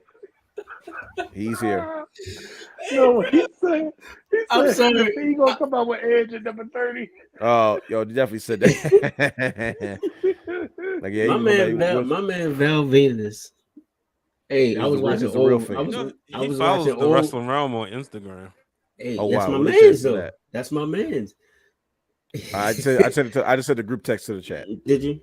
I mean, I sent the video to the group text. Now yeah, go ahead. That character was wild back in the day. I didn't realize what he was until I got grown. I was like, wait a minute. Me neither. I'm sitting there doing all the gestures and everything. Like, I just thought he was just dirty. Like, oh, this is a dirty man. I was like, oh no, he was a porn star. Right. I didn't get it. I swear to goodness. I was because it's like he killed the role though, bro. He killed it. Oh yeah. There was nobody better person for that role than Sean Morley. Mm-hmm. And when he went to write the censor, it was perfect. Oh, it was just complete three. That was like, of all people to join write the censor. Right. Not with those white pants though. No, that was stupid. Godfather said he hated right this stuff. That's why I left. He quit. That's why I quit. It made sense. It made sense to him. The good father. Most outrageous people that they couldn't. You can't do that on TV no more. But we got a new idea for you. Mm-hmm. Hey, how about we do this week? No. Not these days. Doesn't work for me, brother. Doesn't work for me, brother. But gentlemen, I think only time will tell. We're going into the Rumble. We're just a few days out from for Christmas. So Merry Christmas to everybody who celebrates. Merry Christmas. We gotta give birthday shout outs too. Shout out to Banks. Birthday was Antonio Banks, definitely. Yeah, on the 20th, and then on the 21st, it was Britt Waters and Ashley Baker. Shout out to them. Yep. Happy birthday. Happy birthday, ladies. Yep. So we got a few birthdays, about a couple of Christmas babies. But like I said, Christmas is just a few days away from as of when we record this podcast, this show. But man, I just once again, like gentlemen, this is a good time for us to enjoy some wrestling during the holidays, man. To be a wrestling fan, we got the Royal Rumble coming up, and I think the longer the build up for the Rumble, man, the more speculation we're going to end up running into, to the point where we're going to be so anticipating Royal Rumble, we're going to not want that show to end. But this show tonight has to end because we are completely past burning the midnight oil. Completely past. I just one person real quick. Her birthday is actually today. A good friend of mine, her name is Eva Hall. She did subscribe today to the Wrestling Wrealm. Oh wow! Thank you. And she's she has a belt herself too. She was making a joke she might wear it to work when she wears her ugly pajamas, just because she wanted to wear her belt to work. I thought that was hilarious. Happy birthday, Eva! Her birthday is actually 12/22. So happy birthday before her birthday, and now we're ending the show in her birthday. Happy birthday. And that's an excellent place to end, ladies and gentlemen. By all means, you can follow us on all social media platforms at Wrestling Wrealm. Subscribe to our Patreon, Twitch, and YouTube at The Wrestling Wrealm. Happy birthday. Brother Day is giving a singing solo. Happy With the camera off. birthday. That's all right. I know. There it I is. know. There's That's the tunes. funny part. The tunes was there. I think the funny part is like it's my face though. Like it's Right. Right. That's what we could never figure that out. I'm like, bro, why is my face on there? Or like I'm like, Brian I H's have no face idea. on the thing. But it is the way it is though. But brothers, like I said, I once again I appreciate you brothers once again. This is like our round table. We come together and we have these discussions. And shout out to everyone that stick with us each and every week as late as we go.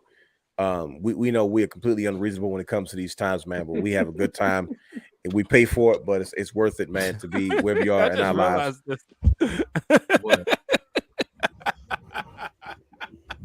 And you guys, bro, we would crack every case, man, because we discuss every goddamn thing. You don't even like look at that fingernail right there. Did you see that fingernail in the corner? I'm like, bro, that's a fingernail. We just saw something about fingernails last week, and we learned that cuticles don't even. We would come up with all different types of theories, man. But this is You're going to do some hard time. Right, some hard time. Sound like Big Boss Man. Right. But this is what we do, man. This is part of what we do. So if this is your first time listening to us, thanks for listening.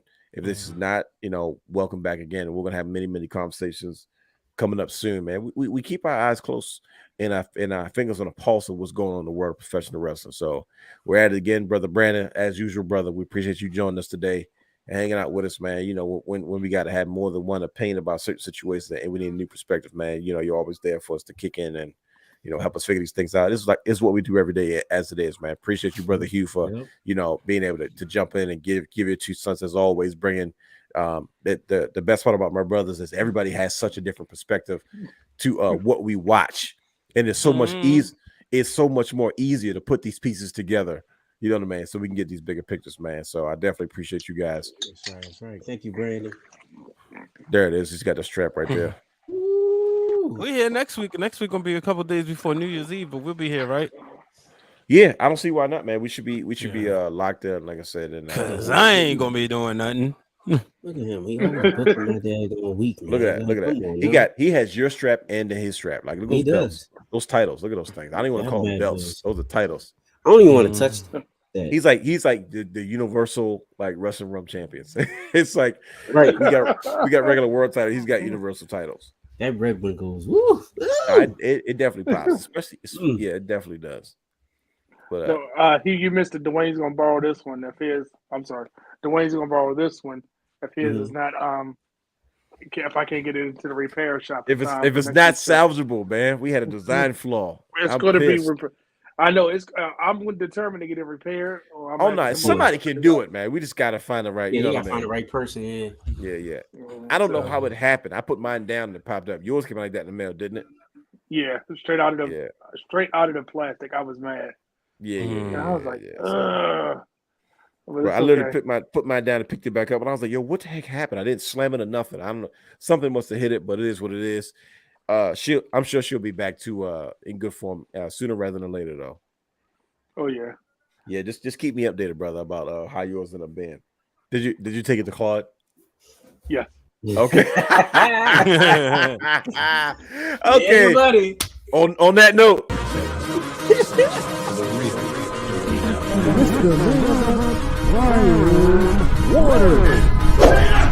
Houston, we have a problem.